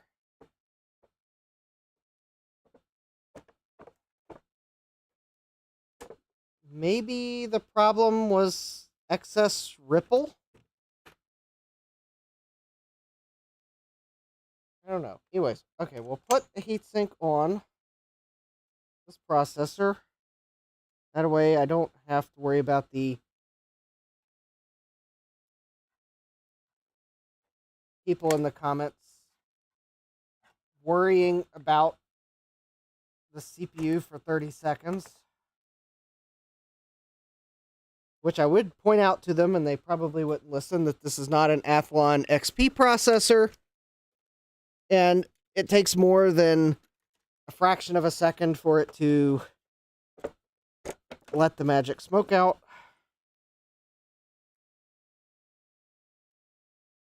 Alright, we will plug a Trident video card in because that's the way we roll on this channel.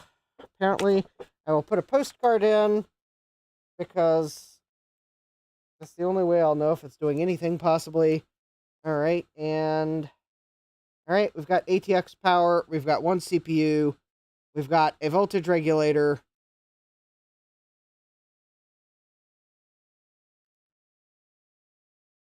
I guess says dual Pro Pentium Pro ATX board. Let's go. Alright. So let's see here if I can remember. I think this is the power switch. 3, 2, 1, go. Oh, maybe that. Did I get it? No. No? Or is that the power switch? No. Hold, please, while I try to remember which one's the power switch. All right, cool, Dave. That'll be awesome. I can't remember which the power switch is on this board. No, I really think it is this one right here. There we go. Whoop.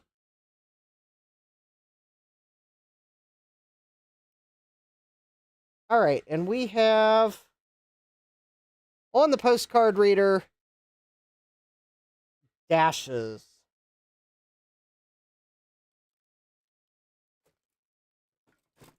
All right, let me plug a little switch into that header. Make it easier for me to turn it on and off because my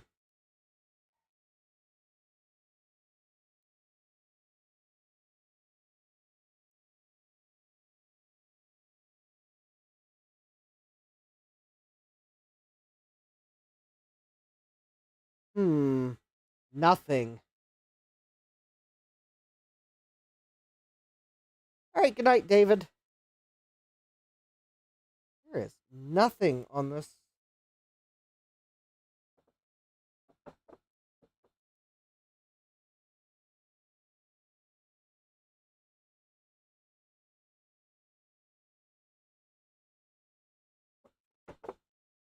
All right. Let me plug the postcard into ISA just in case it's a PCI bus problem. Well, that's interesting. Okay, so if I plug the postcard into the ISA bus,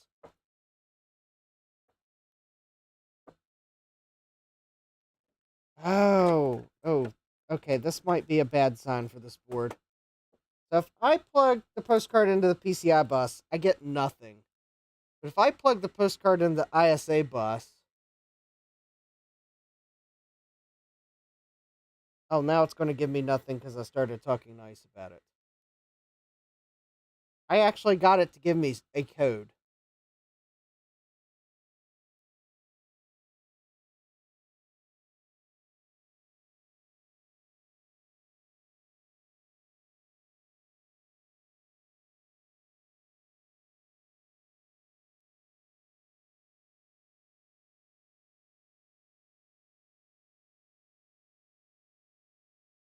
I think there might be something wrong with this board.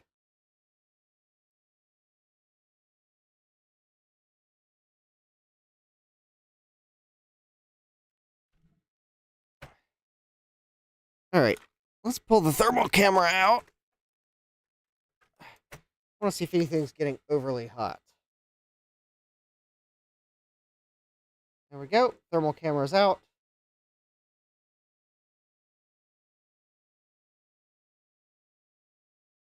Okay, I see the bus transceivers by the memory chips here are not really that hot. 30 degrees C. Okay. This Intel chip here, 23 degrees C. The other Intel chip, 28 degrees C. That chip, not really getting hot. The keyboard controller is hanging out. Yeah, nothing's like overly warm. Okay, the RS-232 transceivers are so far the warmest thing at 38 degrees C. Does kind of seem weird.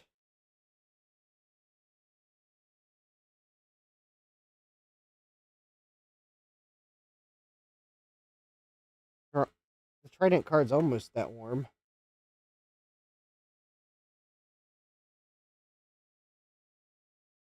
Actually, that is weird. Although that's not really that warm. Now that I think about it. No, I mean, I see.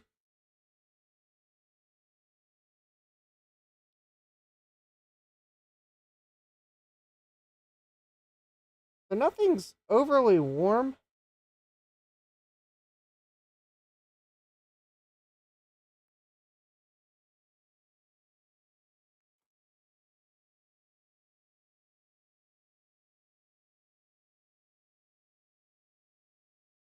Huh. Wonder if it will post with the CPU in the other socket. I mean, I could try that, but I am fairly certain that this is socket 0. And this is socket 1. Because of. Or it may be numbered 1 and 2. I mean, I guess I can swap them.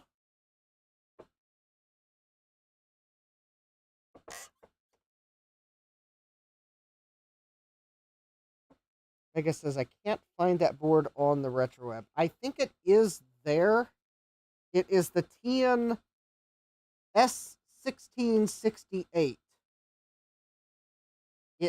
may not have a board photo, but I think the board is on the retro web.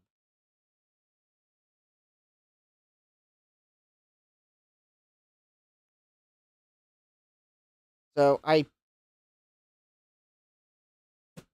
will take a photo of the board at some point because I think the retro web may be lacking that. And at least this is in good enough shape that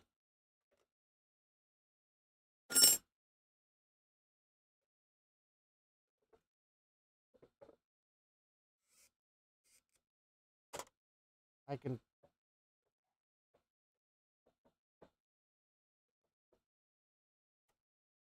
All right.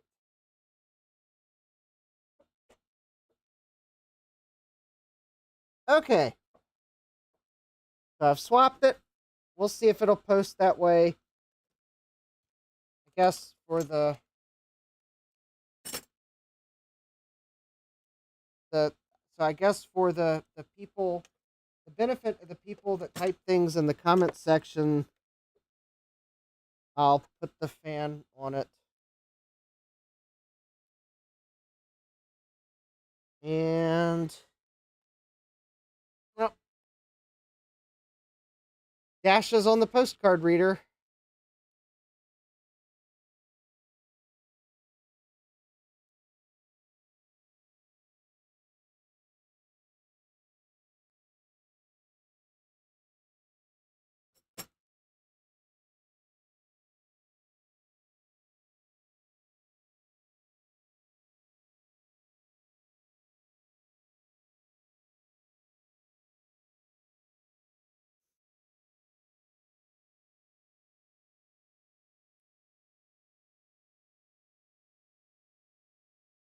Oh, I got a C1 code out of the board. Yes, I have a speaker plugged in.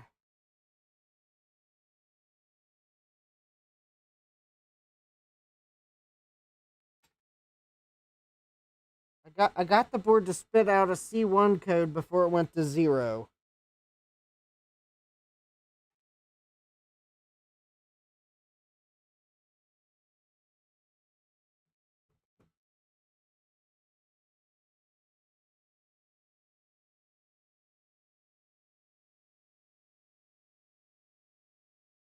Jesse says every server I ever worked on with the TN board had a fault.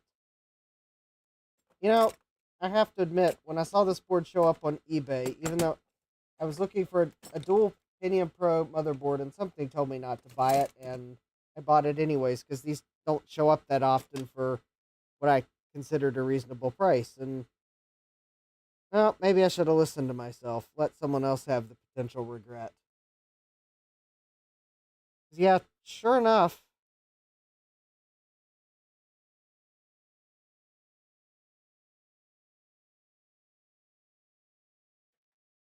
Sure enough, I this board is not posting. All right, let me see if I can find it on the retro web. 'Cause I sure thought I had it before I bought it. Cause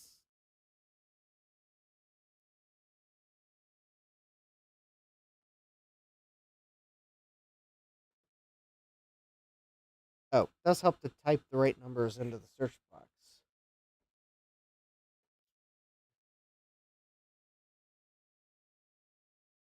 Okay, I think this is the board.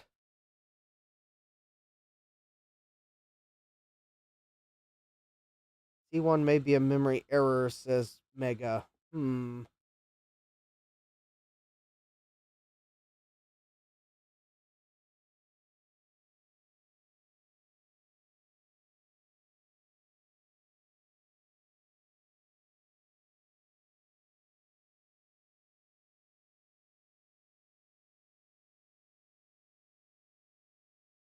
Could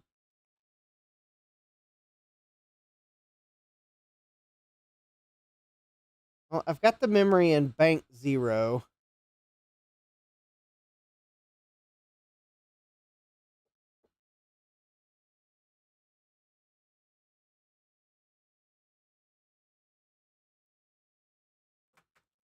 All right, I thought I already checked this, but I'm going to check it again.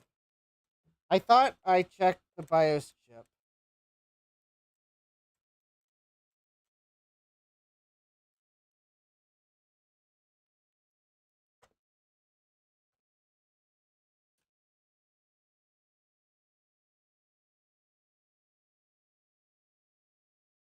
Especially because it looks like I did peel the corner of the chip up.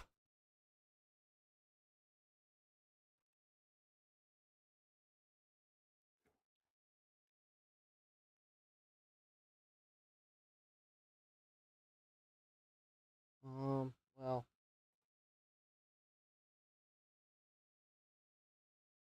Oh, okay. Oh, yeah. I think I did look this up, but all right. Let me just double check something here. So it's a WinBond W29EE011. Interestingly enough, that's the last chip I was using in my programmer.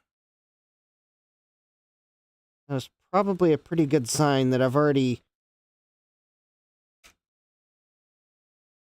put this BIOS chip in the reader. Probably determined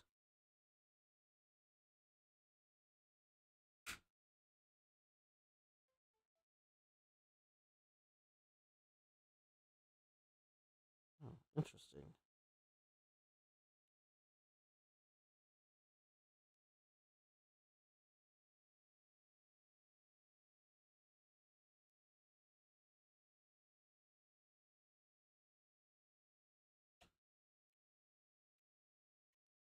Oh, and I'm having trouble getting the chip going to go into my reader. Oh, I might. Well, that's annoying. There we go. All right, so let me read it. Actually, I got a better idea. Let me go to my downloads, and I bet I've already downloaded the BIOS for this board. Last month.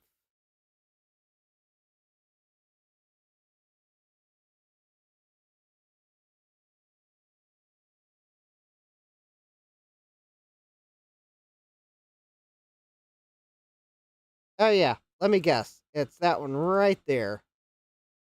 And I'm going to verify. Ah, okay. Yep, I just verified that the BIOS chip does have a BIOS image in it from the RetroWeb for this board. An award BIOS.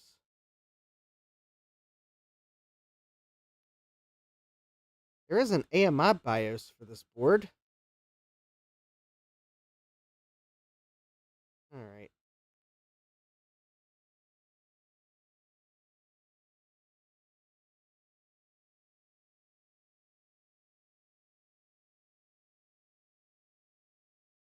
Why not? I guess, what do I have to lose? The board doesn't work as it is. I'm going to try the AMI BIOS this time around.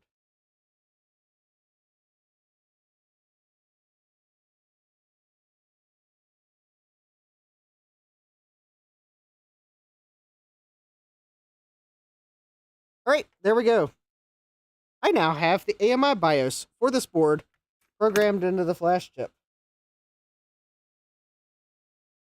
I really doubt that's going to change much. But maybe the AMI BIOS might initialize things in a slightly different order.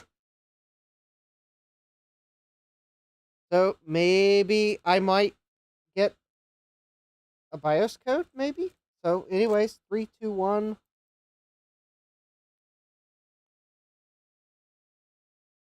Nope. Still nope.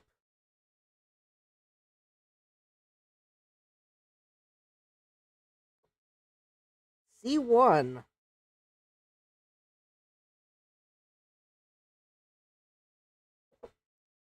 Interesting that the current postcode is 0 and the previous one is C1.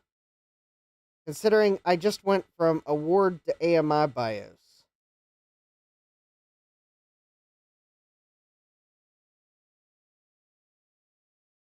Which kind of tells me that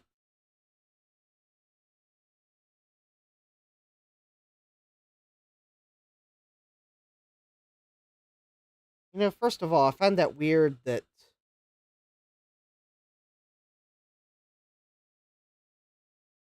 it would see a code C1.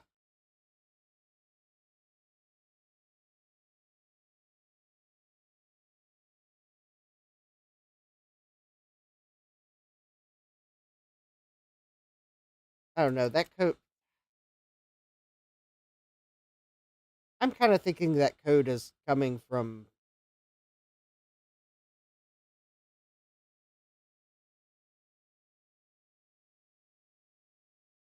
somewhere other than the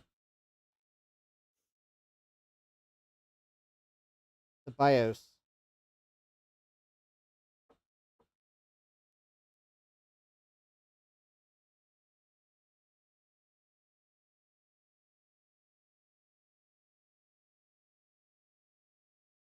About to say garbage, but I don't know. Like maybe something about the chipset initializes the register that has postcodes that where the postcodes are stored to C1 briefly before it goes to 0. I'm kind of thinking the BIOS isn't even getting the chance to run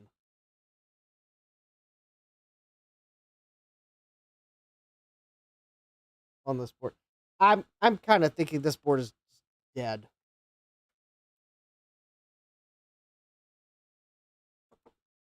I have tried everything I can, short of buying new voltage regulators, but I don't know that that's the problem. I distinctly remember checking the voltage.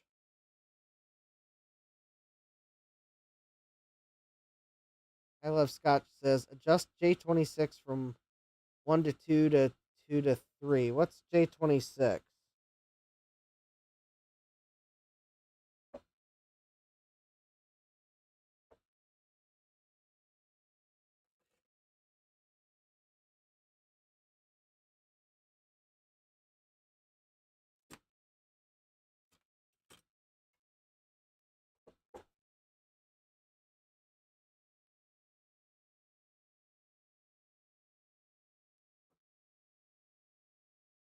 Oh, I pulled my switch off the board. That won't help.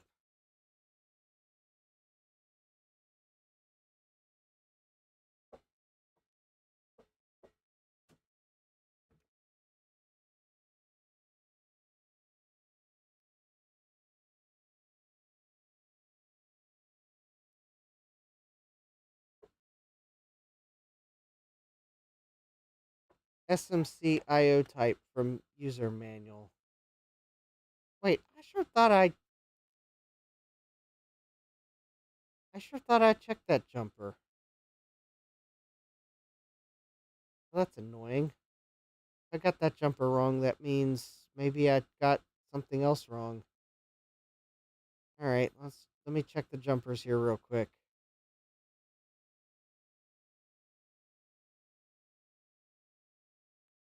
Okay, J27 should be 3 and 4. That's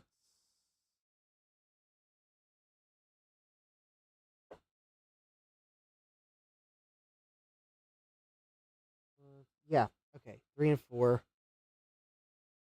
All right. J21 should be on, off, on. J11 is on.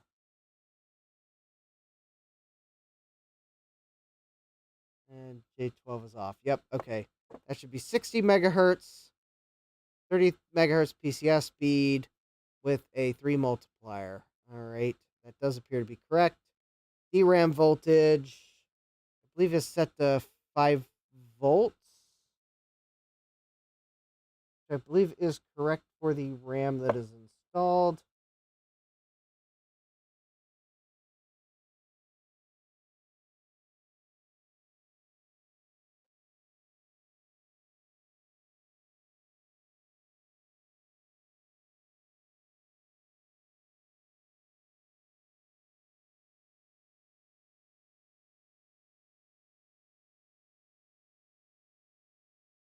3, 14, and 15 are off. 4, 5, 16, and 17 are on.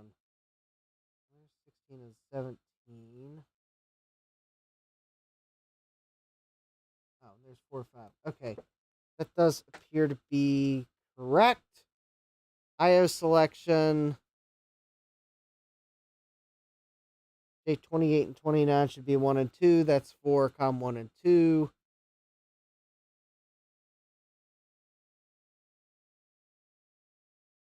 And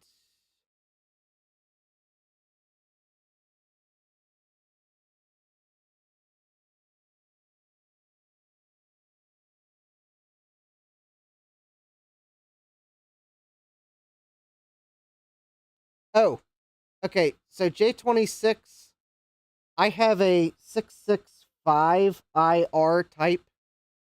So J26 actually does need to be 1 and 2.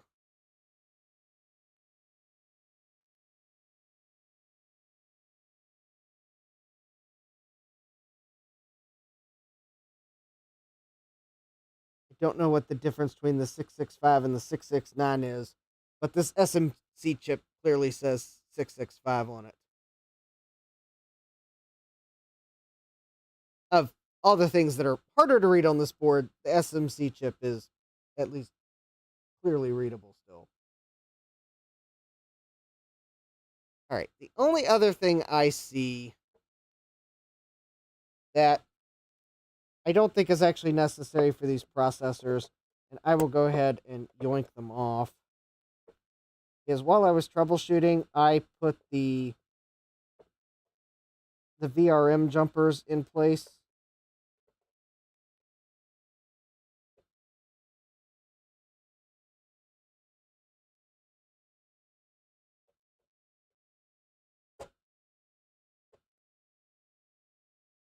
But now that I've confirmed that these processors will actually set the voltage correctly, I'm going to remove them.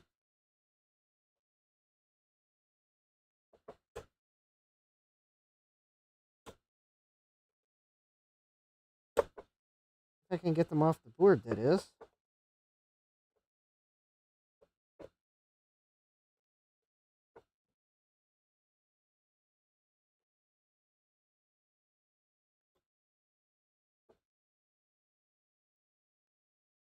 All right. They're there for Pentium Pro processors that don't set the voltage, but I confirmed using the Asus board that these do set the voltage. So I shouldn't need these jumpers. All right. Let me see if that did anything. No. All right. Let me put the... All right. Yeah, a lot of jumpers for an ATX board, that's for sure. Yes, there were 3.3 volt sims.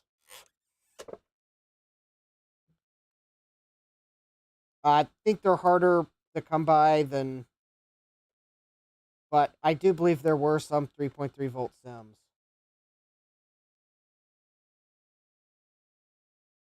I think they were made during the time period where DIMMs were starting to go to 3.3 volt. I believe there were some companies that were making 3.3 volt sims, because a lot of boards you could only set one memory voltage, but some boards had DIMM and sim slots that you could use together. So I think there were some 3.3 volt sims that were made, probably at the end of the 72 pin sim lifetime. I don't know how common they are, but I have at least seen enough evidence to say that I'm pretty sure they did exist, at least for a brief time. But then I think everything pretty much went to SD-RAM, and well, SD-RAM is 3.3 volts, so.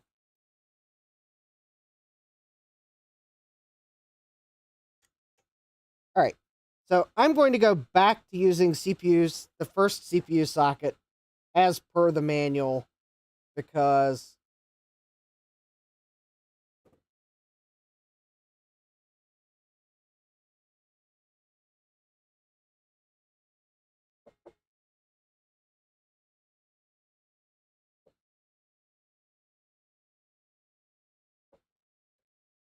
the only other thing I can think of.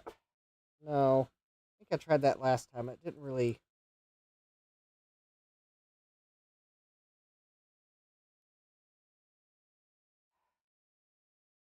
I I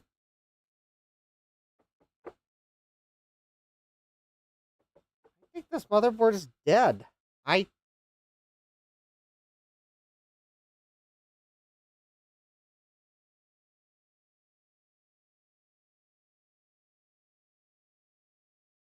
I think I bought an untested dual Pentium Pro CPU.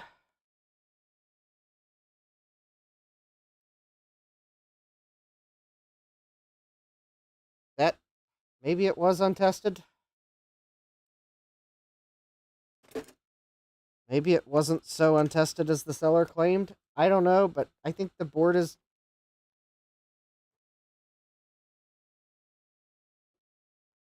I think the board's dead, and I'm really not sure there's much I can do about it because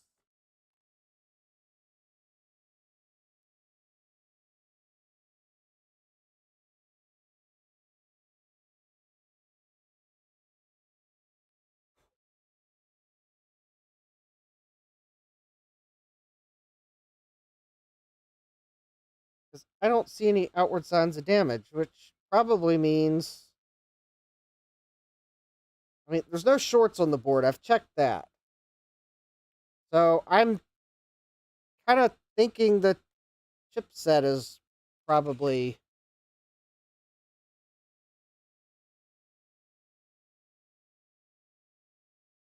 I don't see any scratches or damage on the underside of the board.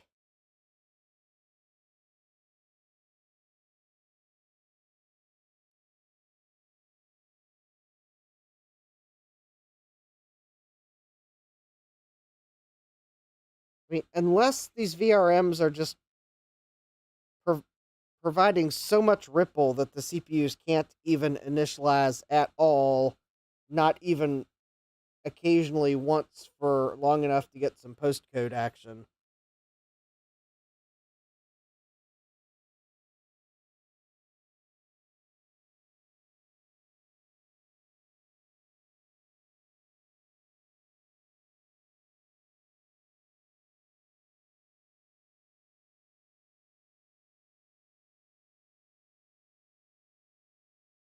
I'm thinking this board is.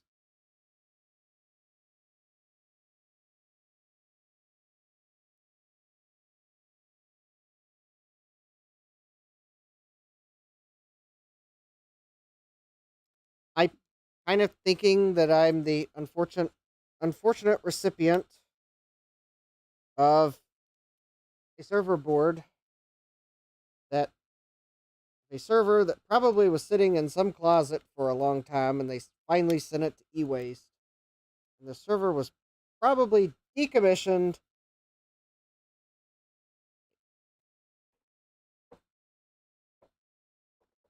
because I suspect the board failed.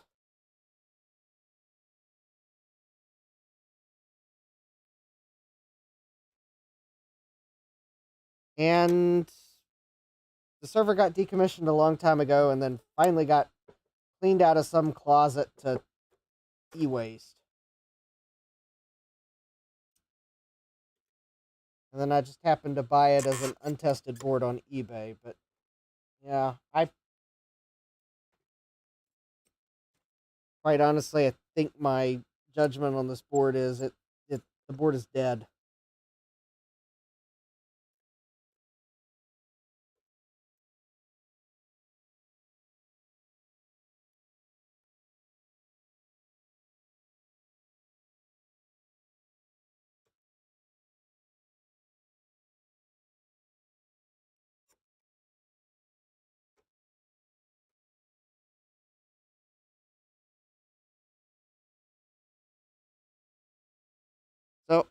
I think I'm just going to have to find another dual socket Pentium Pro motherboard.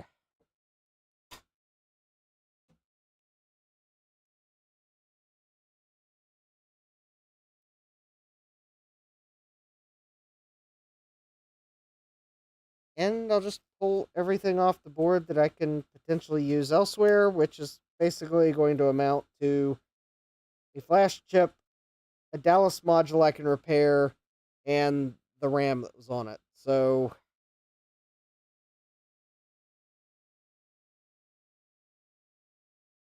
and a bunch of jumpers.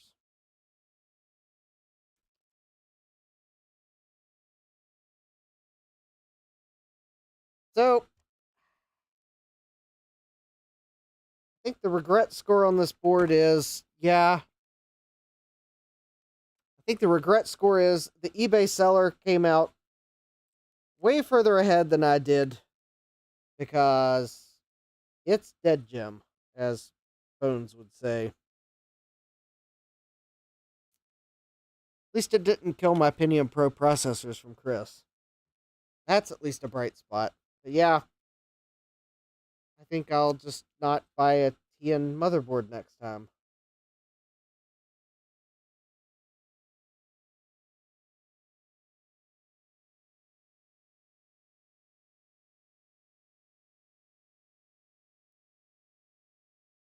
I mean, there is some damage to some pins on the SMC chip. However, I've looked at it under the microscope and they're just simply pushed in a little. They're not shorting together. And besides, I wouldn't expect the Super IO chip to, if those were pins important for functioning of the Super IO chip, I would not expect that would. You got a scope, can measure if there's a CPU clock.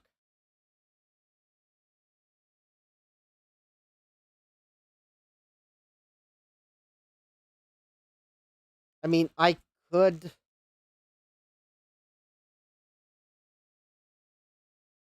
All right, let me see if I can find the pin that's the CPU clock.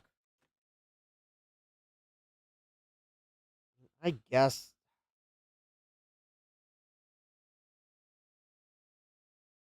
I didn't really want to spend.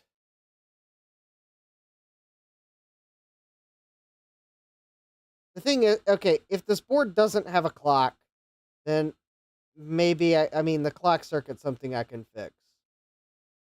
But if we're talking about a dead chipset, it's not something I can practically fix. Practically, it's not practical to replace the chipset on this board because I'd basically have to pull it from another Pentium Pro motherboard, and these Pentium Pro motherboards are just too expensive to. They're too expensive to buy one for parts and hope that the chipset's good. I'll put it that way.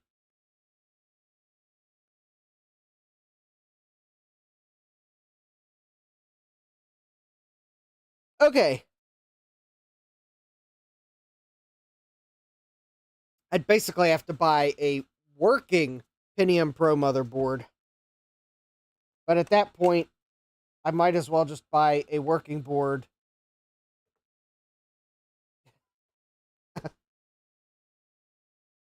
Yeah, I might as well buy a working board at that point.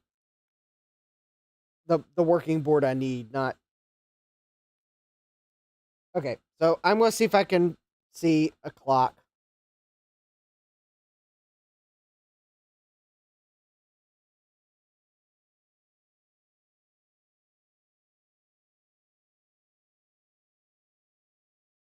Okay, this is a really weird pinout of the Pentium Pro.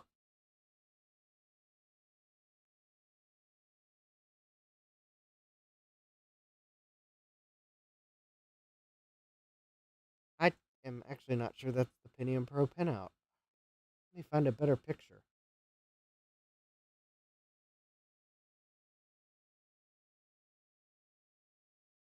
Oh, well, maybe that is the Pentium Pro pinout. All right.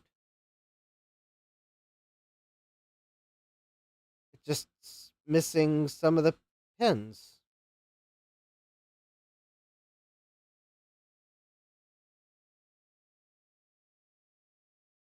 All right, let's see. The clock should be on pin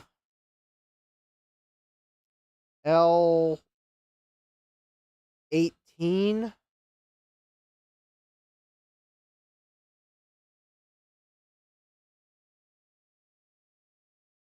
That is not a Pentium Pro pinout. That's a... Okay, hold please while I find a diagram of an actual Pentium Pro pinout. Despite what the internet was trying to tell me, I think I had the pinout for a socket 4 Pentium processor, even though the caption was Pentium Pro. I'm pretty sure it was this. I was looking at a socket 4 pinout. We just thought that the some of the middle pins were omitted for some reason in the pinout to make it clear, but no, it was just wrong. Oh, here we go. Pentium Pro socket 8. All right, I think this is a top view. So, all right. So, I'm sure someone's possibly yelling in the chat K18. Up. K18.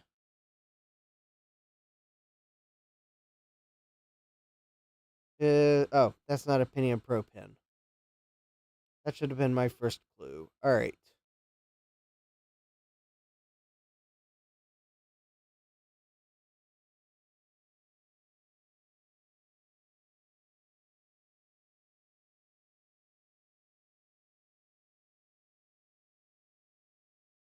All right. I think A19 on this is measured. It's called B clock, which I'm going to presume might mean bus clock. All right, but it's at least a start. All right, I do need a jumper wire to pull this off.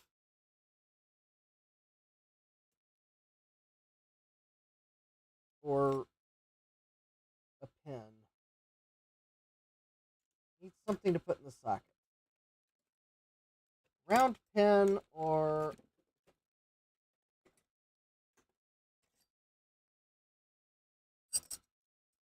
Oh, there we go. Nope, that jumper wire is not what I'm looking for.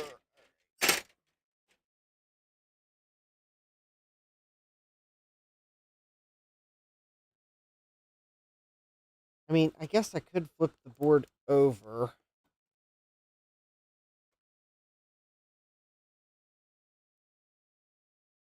All right.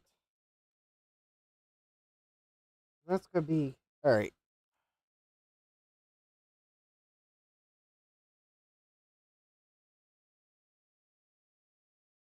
Yeah.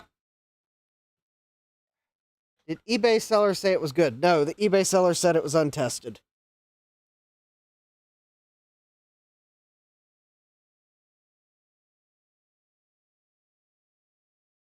So it is quite possible that I got bamboozled by an eBay seller that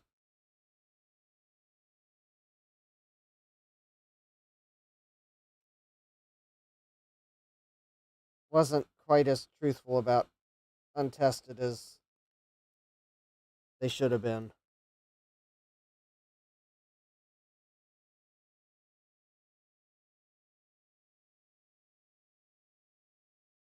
All right. Trying to find something that's ground that I can actually clip my oscilloscope to.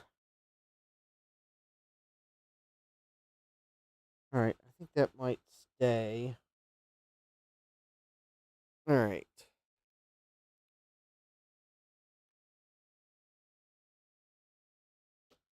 All right, I may have to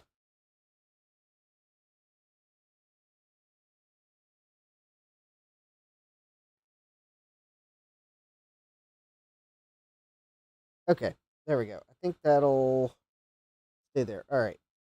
So that's going to be pin 1, 3, 5, 7, 9, 11, 13, 15, 17, 19. Okay, I'm pretty sure that's B clock. So let me turn the board on. And I do see what looks like a clock. Let's auto set.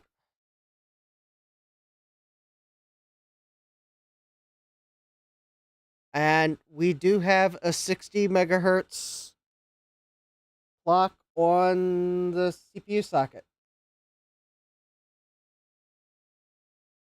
And just in case anyone's wondering, 7, 9, 11, 13, 15, 17, and that's on socket 2. So it looks like both CPU sockets have 60 megahertz clock. That is correct.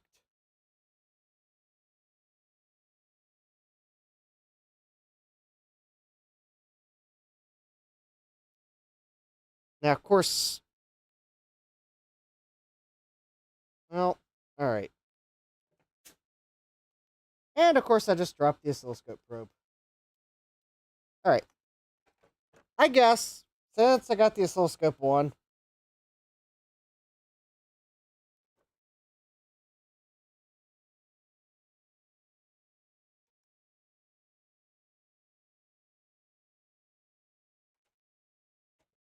and I got the pin out in front of me, I guess we can briefly,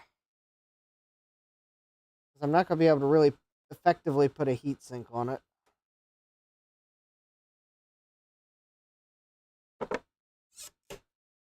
All right.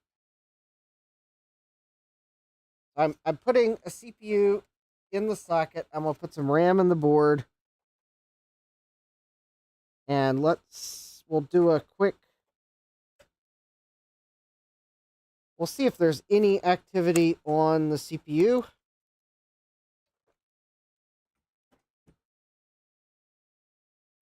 All right, let me grab the oscilloscope probe. All right, so if you'll have to hold on one moment. I need to find some signal pins to check. All right, let's see if, let me see if I can find the reset pin. Maybe reset is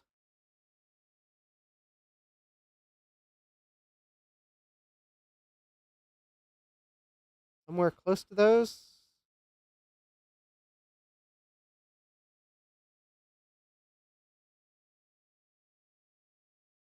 Oh, actually, reset might be that one right there.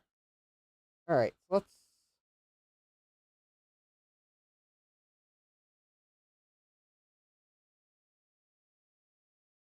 Or not. Okay. We still have our clock? Okay, we do still have our 60 megahertz clock.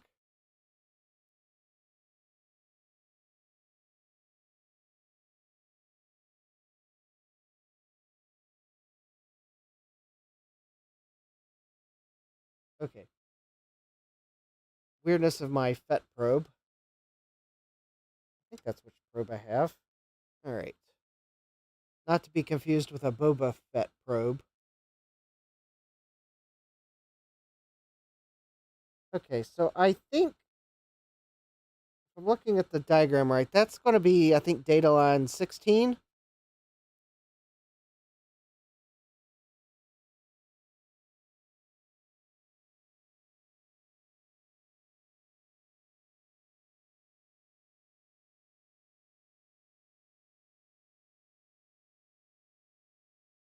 No, that can't be right. Those are.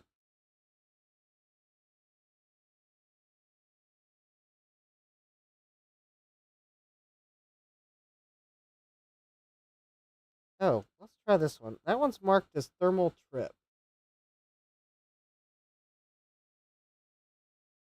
No, I don't think that's active. That one's marked as active low. Okay, that's definitely not low. We do have clock. Okay.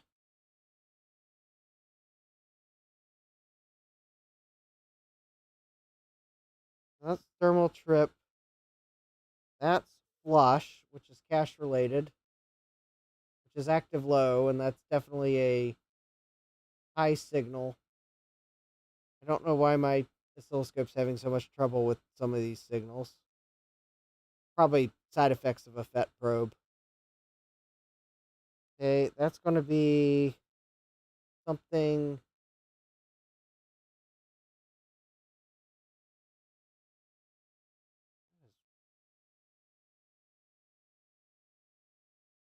Quite honestly, all right.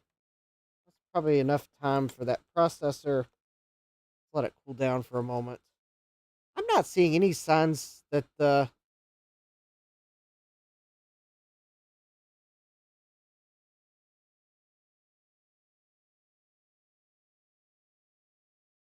okay, let me see if there's anything else marked as reset on this diagram. Because it's ooh, there's a good signal. I should probably test that one. So it's going to be C5, I think is bus error. Oh, I bet I didn't have it. I bet my FET probe was acting weird because I probably did not have a really good ground connection. All right. So that should be the bus error signal. It is active low.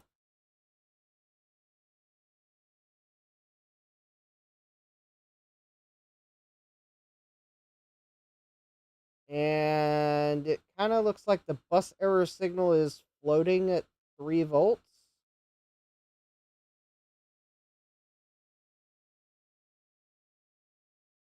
That's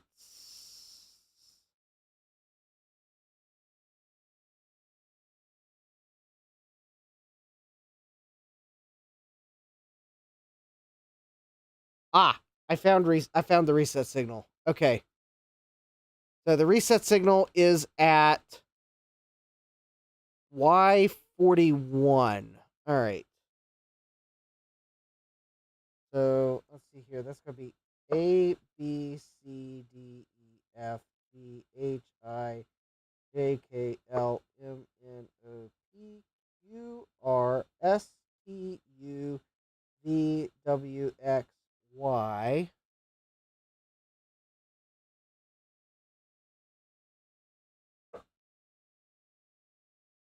Oh, I miscounted somehow. I think it's actually.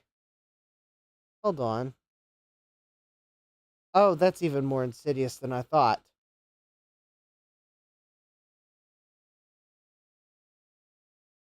The places on the socket where it looks like pins are skipped, but it still gives it a letter. That's how I miscounted. All right, so let me just see. That's 1, 2, 3, 4, 5, 6. So in the sixth group of 5 pins, 1, 2, 3, 4, 5, 6. All right, the Y row is that row there, and reset should be the fourth one in 2, 3, 4. All right, so I think I got the reset. I think I got the pin on reset. Reset is marked as active low.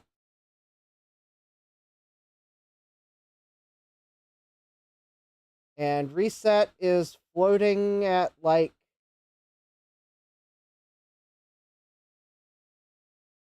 2.5 volts.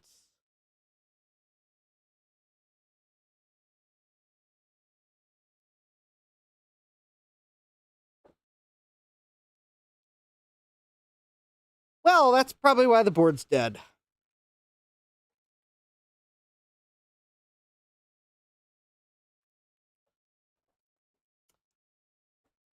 I would say that the board is not.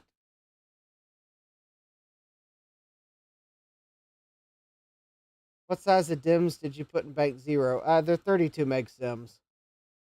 Jack says, ooh, oscilloscope time. Hi, Jack. Probably isn't a good sign, though. Force it low.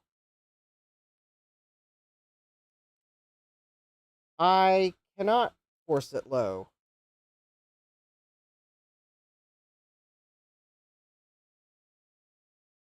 I don't think that sounds like a good idea. That's not... I should probably really figure out what is driving the reset and check the components. Although on a board this new, it could be the chipset.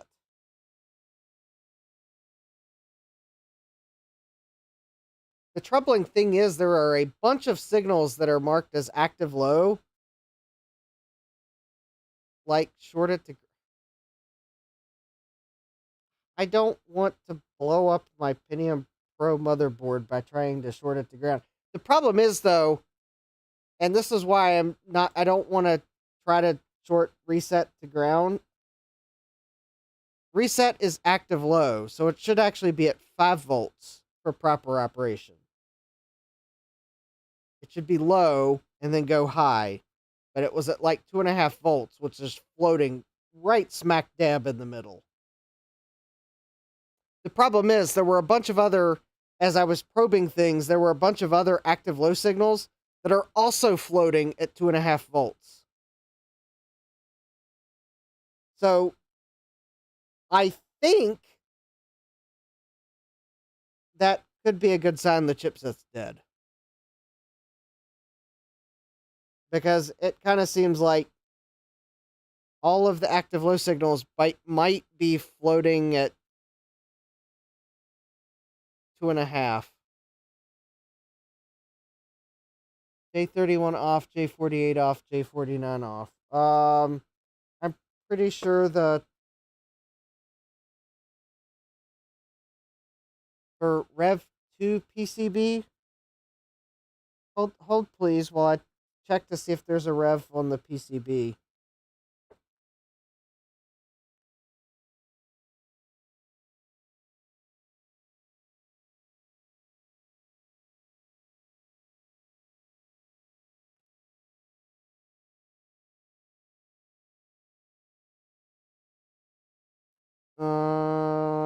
I do not. Okay, I don't see an obvious revision on the board. I will still check those. All right, J31 is off. I'm pretty sure I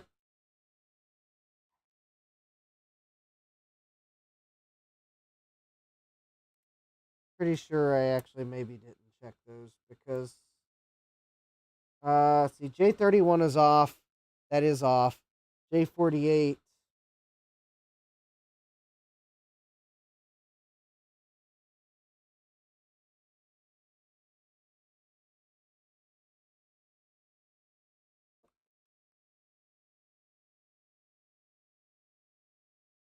I don't see J48.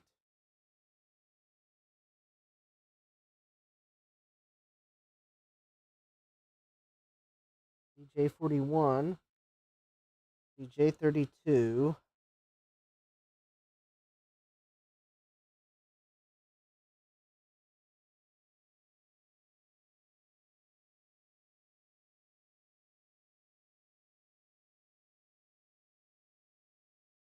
Wait a minute.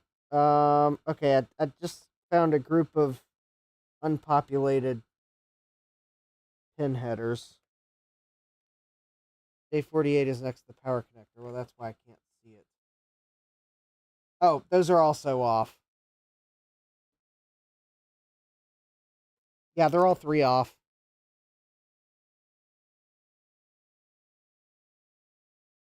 I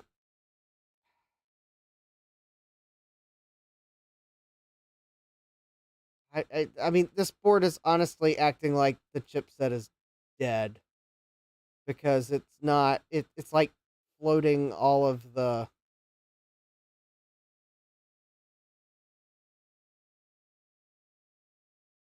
Seemingly, all the active low signals are floating smack dab in the middle.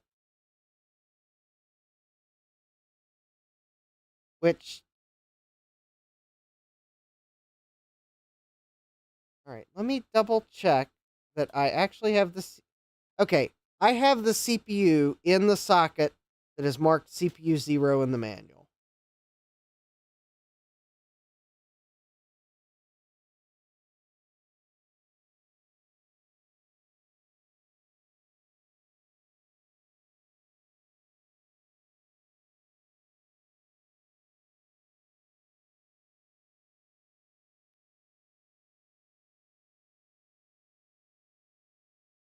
trying to see if the manual mentions anything about which CPU you have to populate first.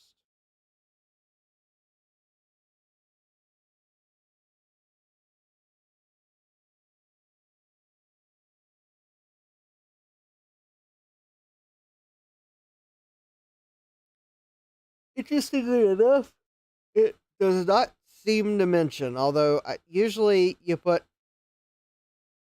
if you have one CPU, you put it in the first socket. Or in this case, the 0th socket. The manual does say single or dual CPU configuration, so the manual does imply that only one CPU is required.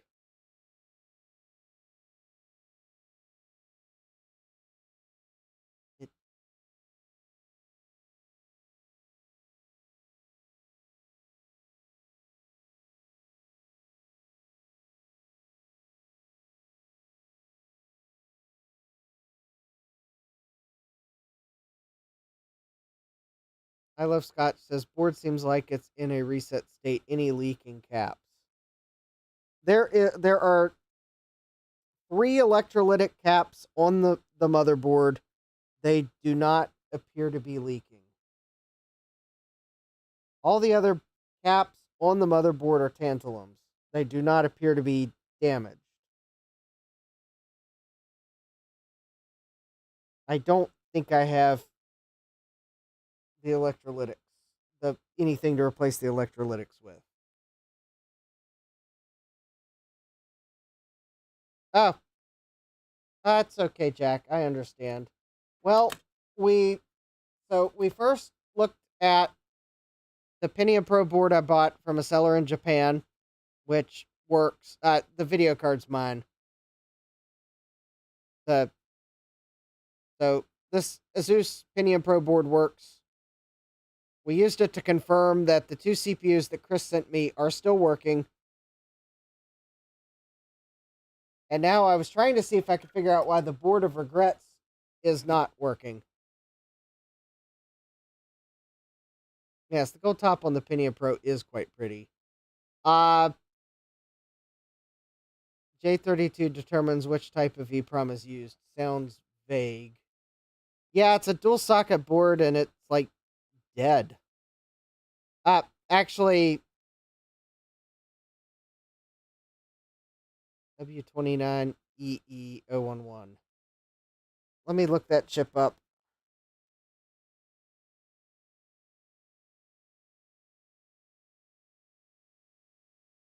I know exactly what that jumper setting is implying. It's the programming voltage for the flash.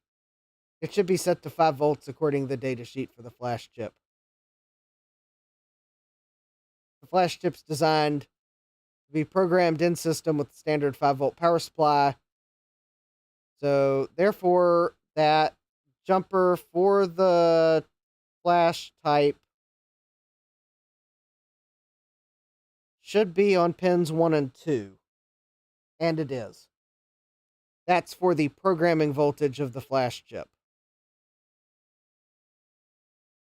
We do not want to change that. Yeah, we do not want to change that. That is a 5-volt flash chip. Oh, yeah, that's a 5-volt flash chip. Yeah, that's the programming voltage. That's not the... Yeah, some early flash chips were 12-volt programming voltage. This one's 5-volt, confirmed from the datasheet. That jumper set, even if that jumper setting were wrong, it would not affect reading, because they're all 5-volt read. Now, that would affect programming if you set that to 12 volts on a 5-volt only flash chip and you tried to program it. You're going to let the magic smoke out, but it won't affect reading. So, anyway, it is in the correct position. Yeah, the board is acting like chipset is not... Honestly, it's acting like the chipset is floating.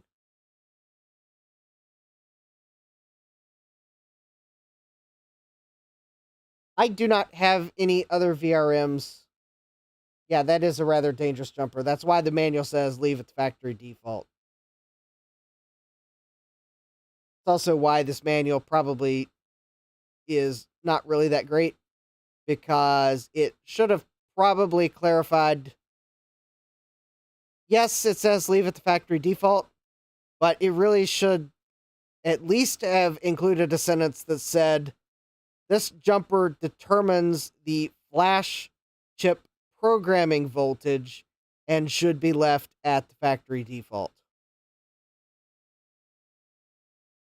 Use jumper J1 for the on-off button from the system case. Yep, that's, I got a little, this blue cable is connected to a button.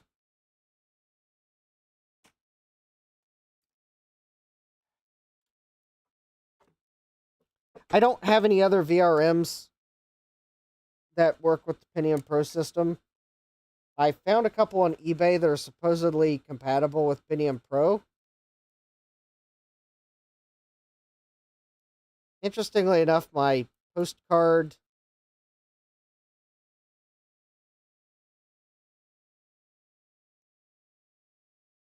thinks the board is coming out of reset, but that's probably because it's whatever its sensitivity on that line is. Yeah, I think the reason why there's no beep is because the chipset is price stated. I don't have any other VRMs. The thing is, though, this VRM has Sanyo brand caps, and they don't look like they're leaking. And while Sanyo is not my first pick for capacitor brands, I don't have any. Well, the problem is, if I pull this card, I have no insight as to what the card is doing. This board is dead. I don't think the postcard is causing issues. I think this board is dead. I don't think I can fix it tonight. I know I can't fix it tonight because we're at a quarter till midnight. I don't know that I can fix this board because it's acting like the chipset is.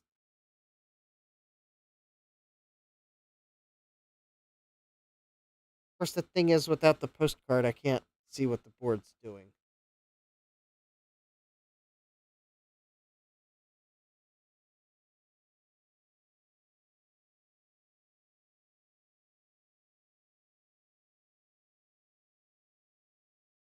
I mean, the only.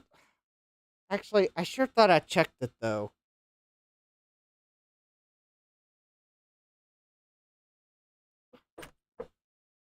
Alright, there's one more thing I could check. I could double check.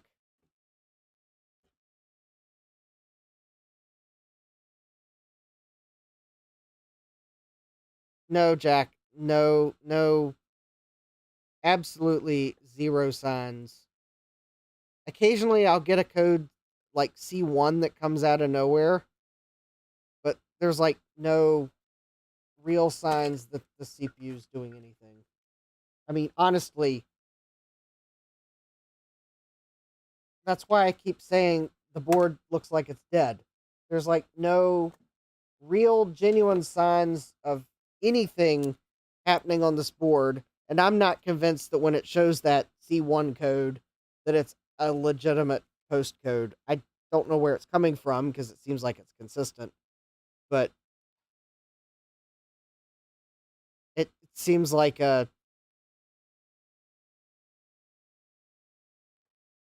All right, so I'm going to check with my multimeter very carefully if I can find a voltage pin. So that one, I think, is a voltage reference. Okay, well, that looks like it's at about 1 volt. So I'm not going to deny that that might not be a voltage reference.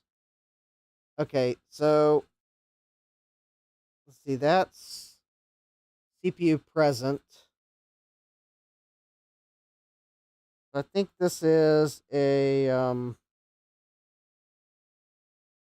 DPP pin. So I got 3.3 volts there. which I think is correct. And then I think that one's ground. Yep, that's definitely ground. And then I think this is 3.3 volts. So, all right, I'll put my multimeter in AC mode. So I can see what ripple there is. All right, I'm seeing 0 volts there.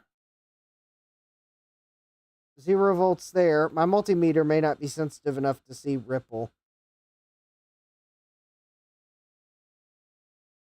Yeah, I'm not seeing any signs of ripple. So, all right. The VRM is putting out 3.3 volts. So, I think the CPU has voltage. Now, I'm not sure if anyone has really noticed something, and I'm going to admit that this is probably why I was something before I bought this board.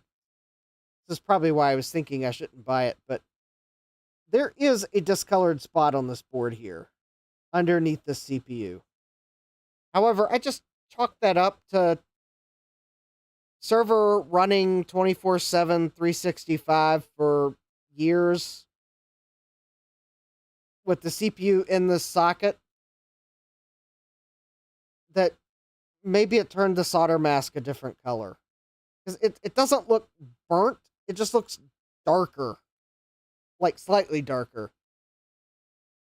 I think YouTube, at least on my preview, it looks like while the color looks a little greener in my preview view, I think it's got the relative color difference here.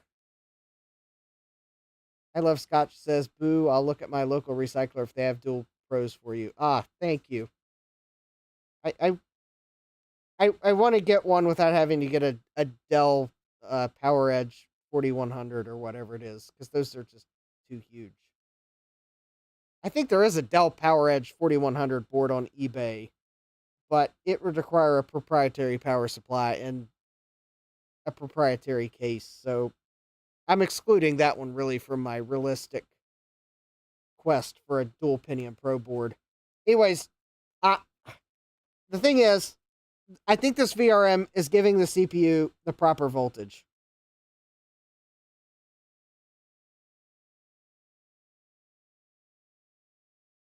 Yeah, it looks pretty obvious at the right angle. I don't know that that's necessarily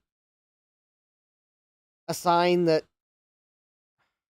I mean, honestly, that could be...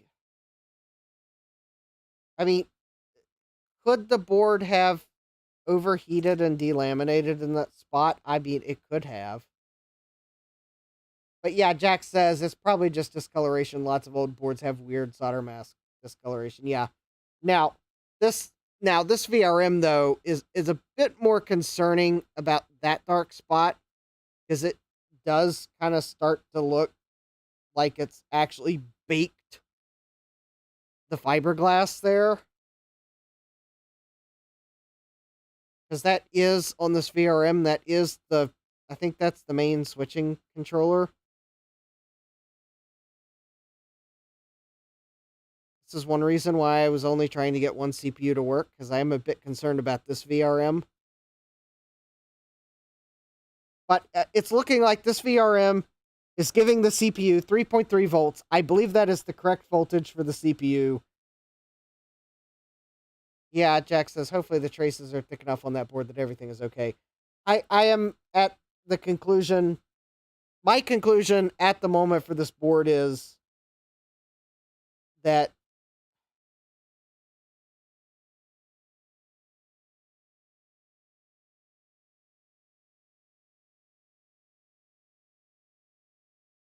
I'm going to put it on hold for now, this board.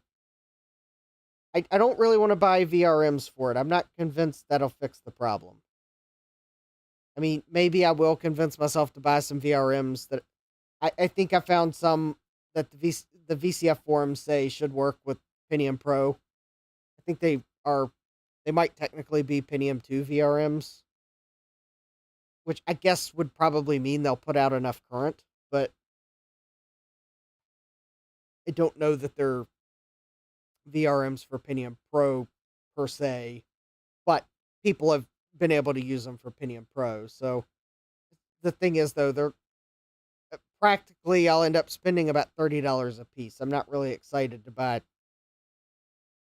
replacement VRMs, not knowing if that's the problem.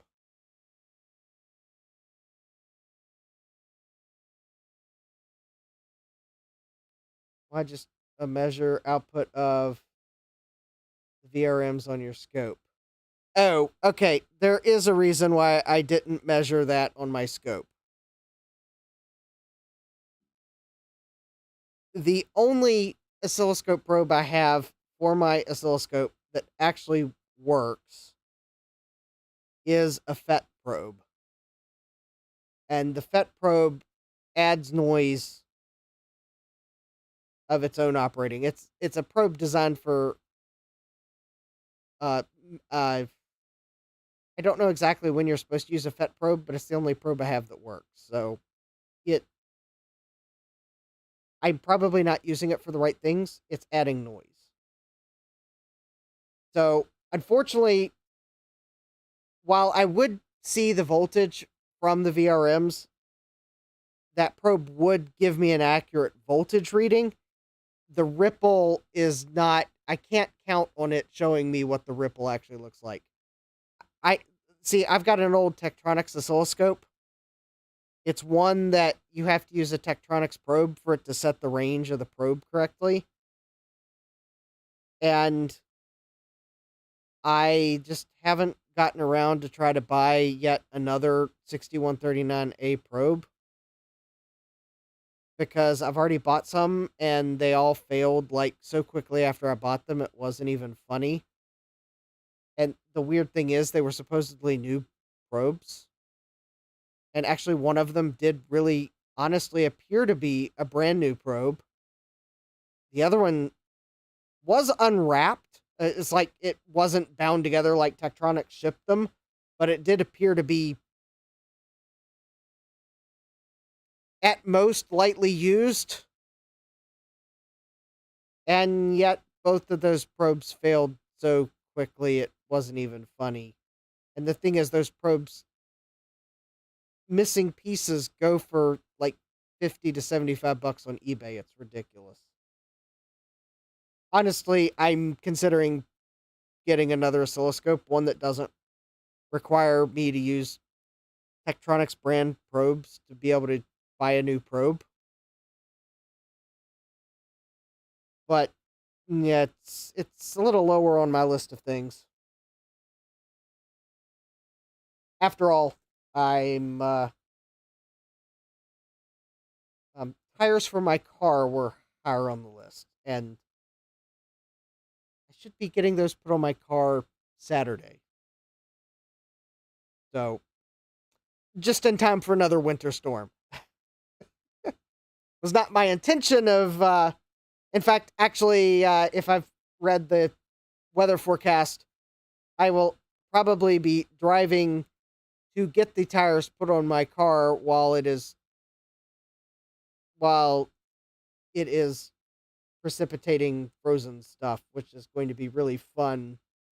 One of those awful catch-22s of car ownership. I will probably be the only Forester on the highway going like 35 miles an hour in that case. But, well, that's the only way I'll get new tires on my car to then be able to drive a more normal speed.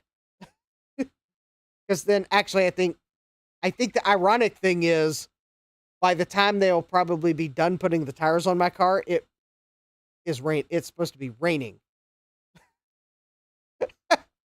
Talk about the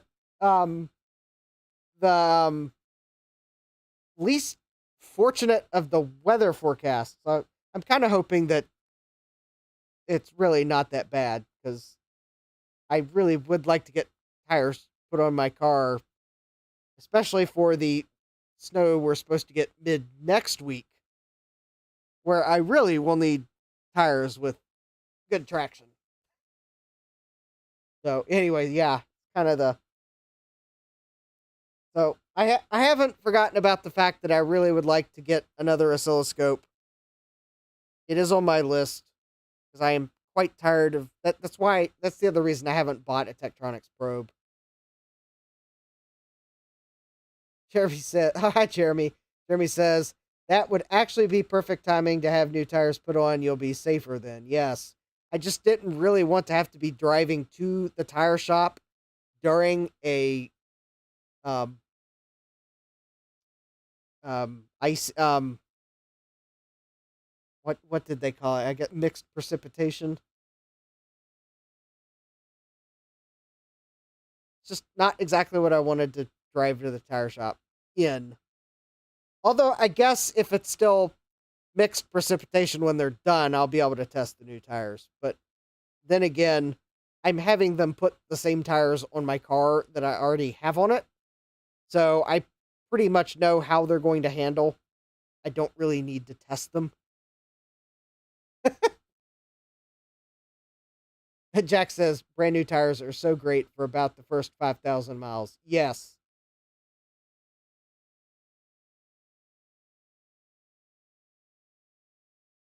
Mike says, Forrester, Justin, we need to get you a more manly car. Uh, no, thank you. I will continue to drive my Forester until the thing falls apart. However, I honestly, when it comes time to replace it, I will probably consider a Honda CRV or something like that. And Jack says, Justin politely declines. Yes. Yeah. Mike was suggesting I get a Jeep Gladiator or a Ram 1500. Actually, I think the Ram 1500 in Virginia, you have to register it as a commercial vehicle. If it's the one I'm thinking of. So, yeah, I definitely don't want a Ram 1500 because I'd have to register it as a commercial vehicle.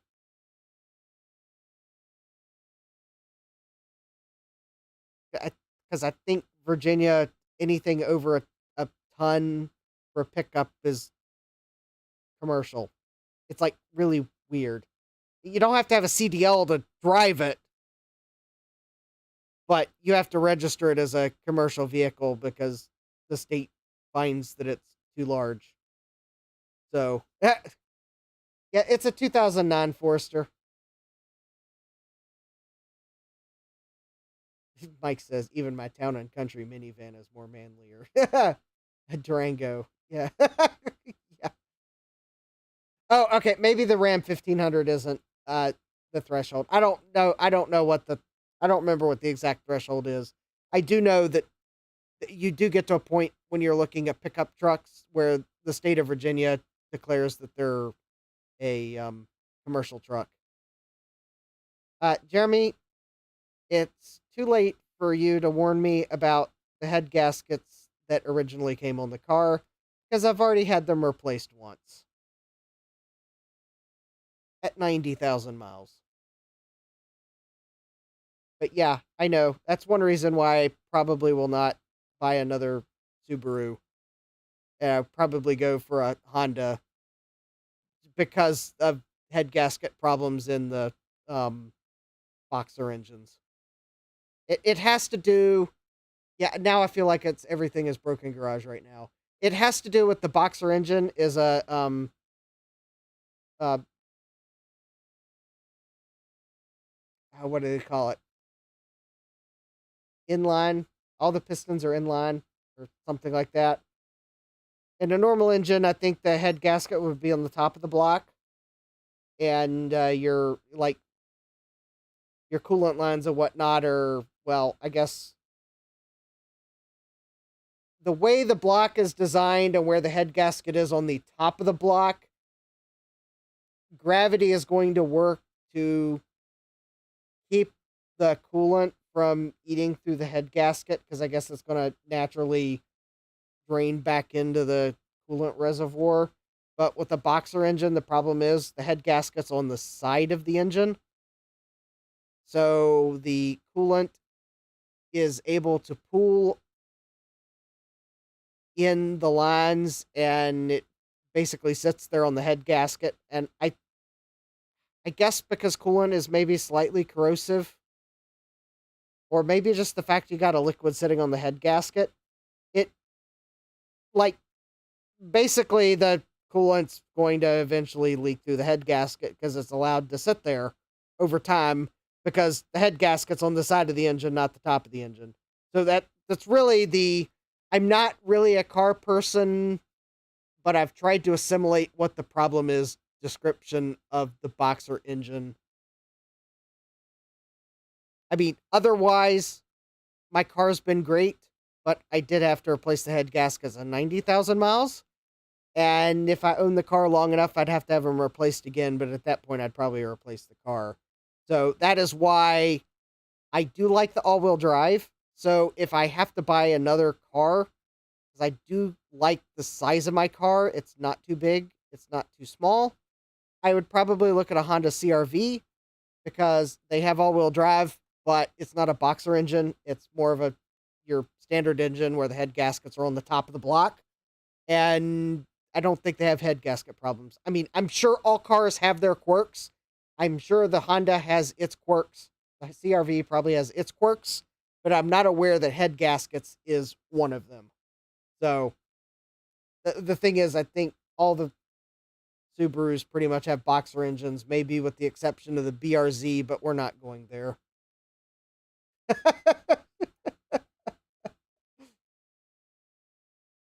Mike says, I'm in New York and we have all those rules also, yes. Yeah, Jack says, head gasket replacement at 90K, yes. It sounds like a VW type story, yep. Jeremy says Toyota RAV4, Toyota, or a Toyota Highlander. Yeah, inline 4, I think. Horizontally opposed 4, yes, I think that's what I was trying to go for. I know, Mike. It's cool.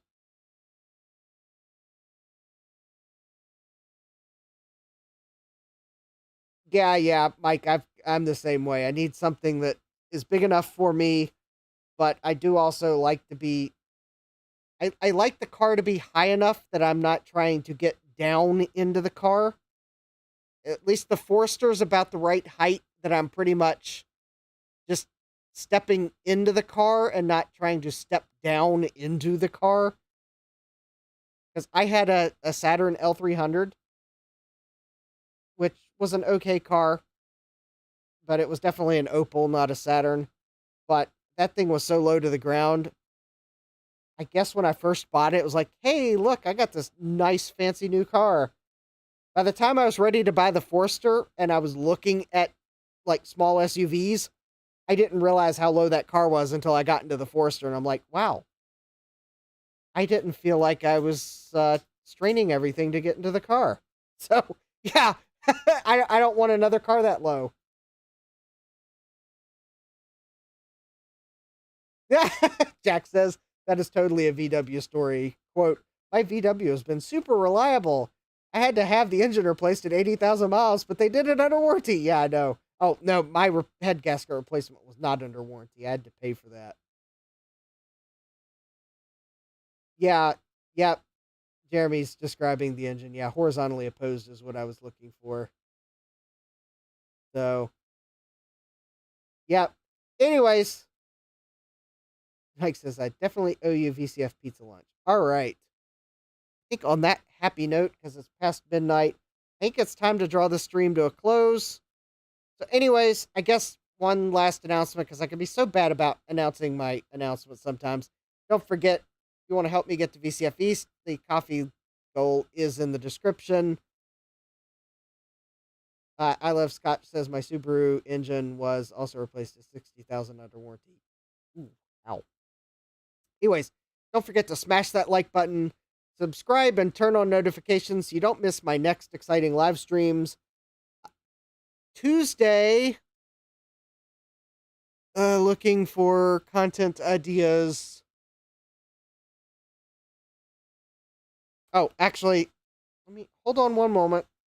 I do have some potential eBay regrets inbound. Let me see if any of them are going to be in for Tuesday. And if I think they're more exciting than my other idea, all right, let's see here.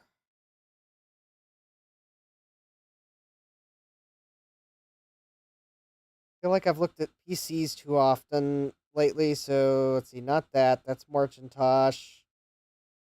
Marcintosh. PCs. Wow, all that's boring.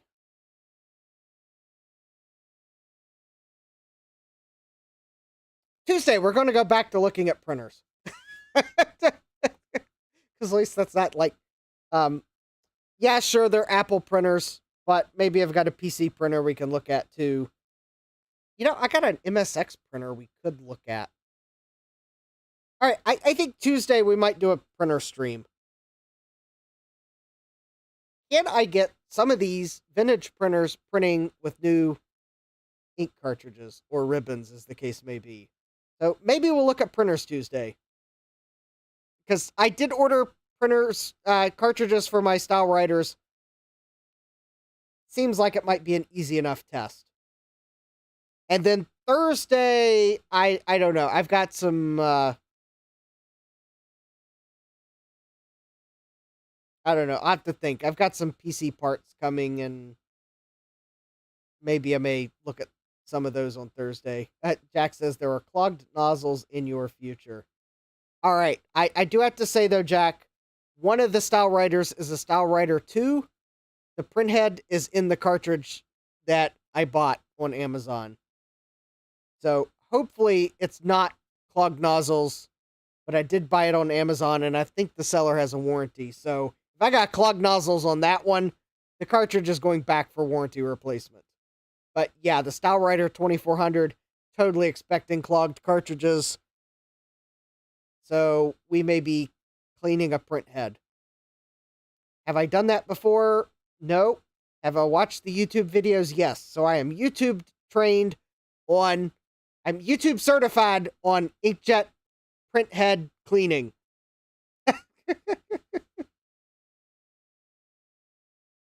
Mike says we need to talk about networking Image Writer from 8 to macOS 10. I'll have to look to see if you can use an Image Writer with OS 10. I mean, I thought you probably could. Yeah, Jack says YouTube certified totally thing. Yep. Yep. Well, maybe that might be something I look at some point, because I do. But the reason I want to try to get these printers working is because it's part of my VCF East exhibit idea. So we'll look at printers.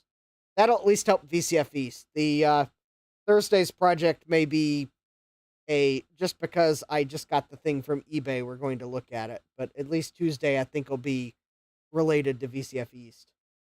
So anyways, yeah, don't forget to smash that like button, subscribe and turn on notifications. You know when I have all sorts of fun getting ink all over the bench because I'm cleaning clogged printheads in a Style Rider 6400. Yeah, I probably will need to make sure I have more gloves if I'm cleaning printheads.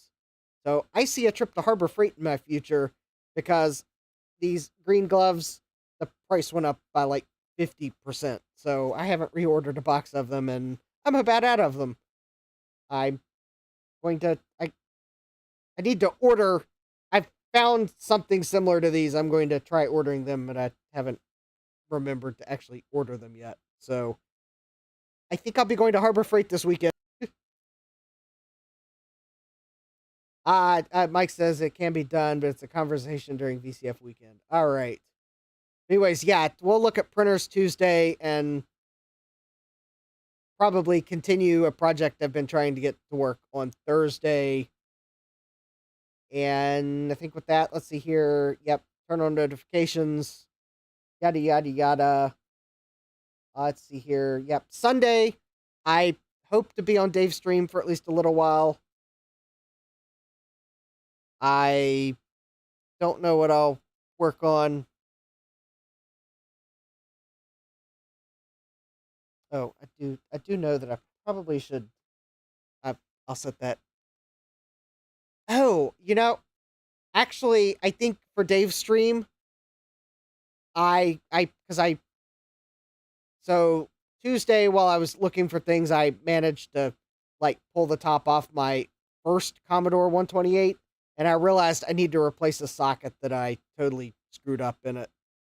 So actually, for Dave's stream, I may replace the socket that I screwed up in it so I can put the Z80 processor back in it. Because at some point, want to try to get that one working. But I at least probably will repair my screw up from.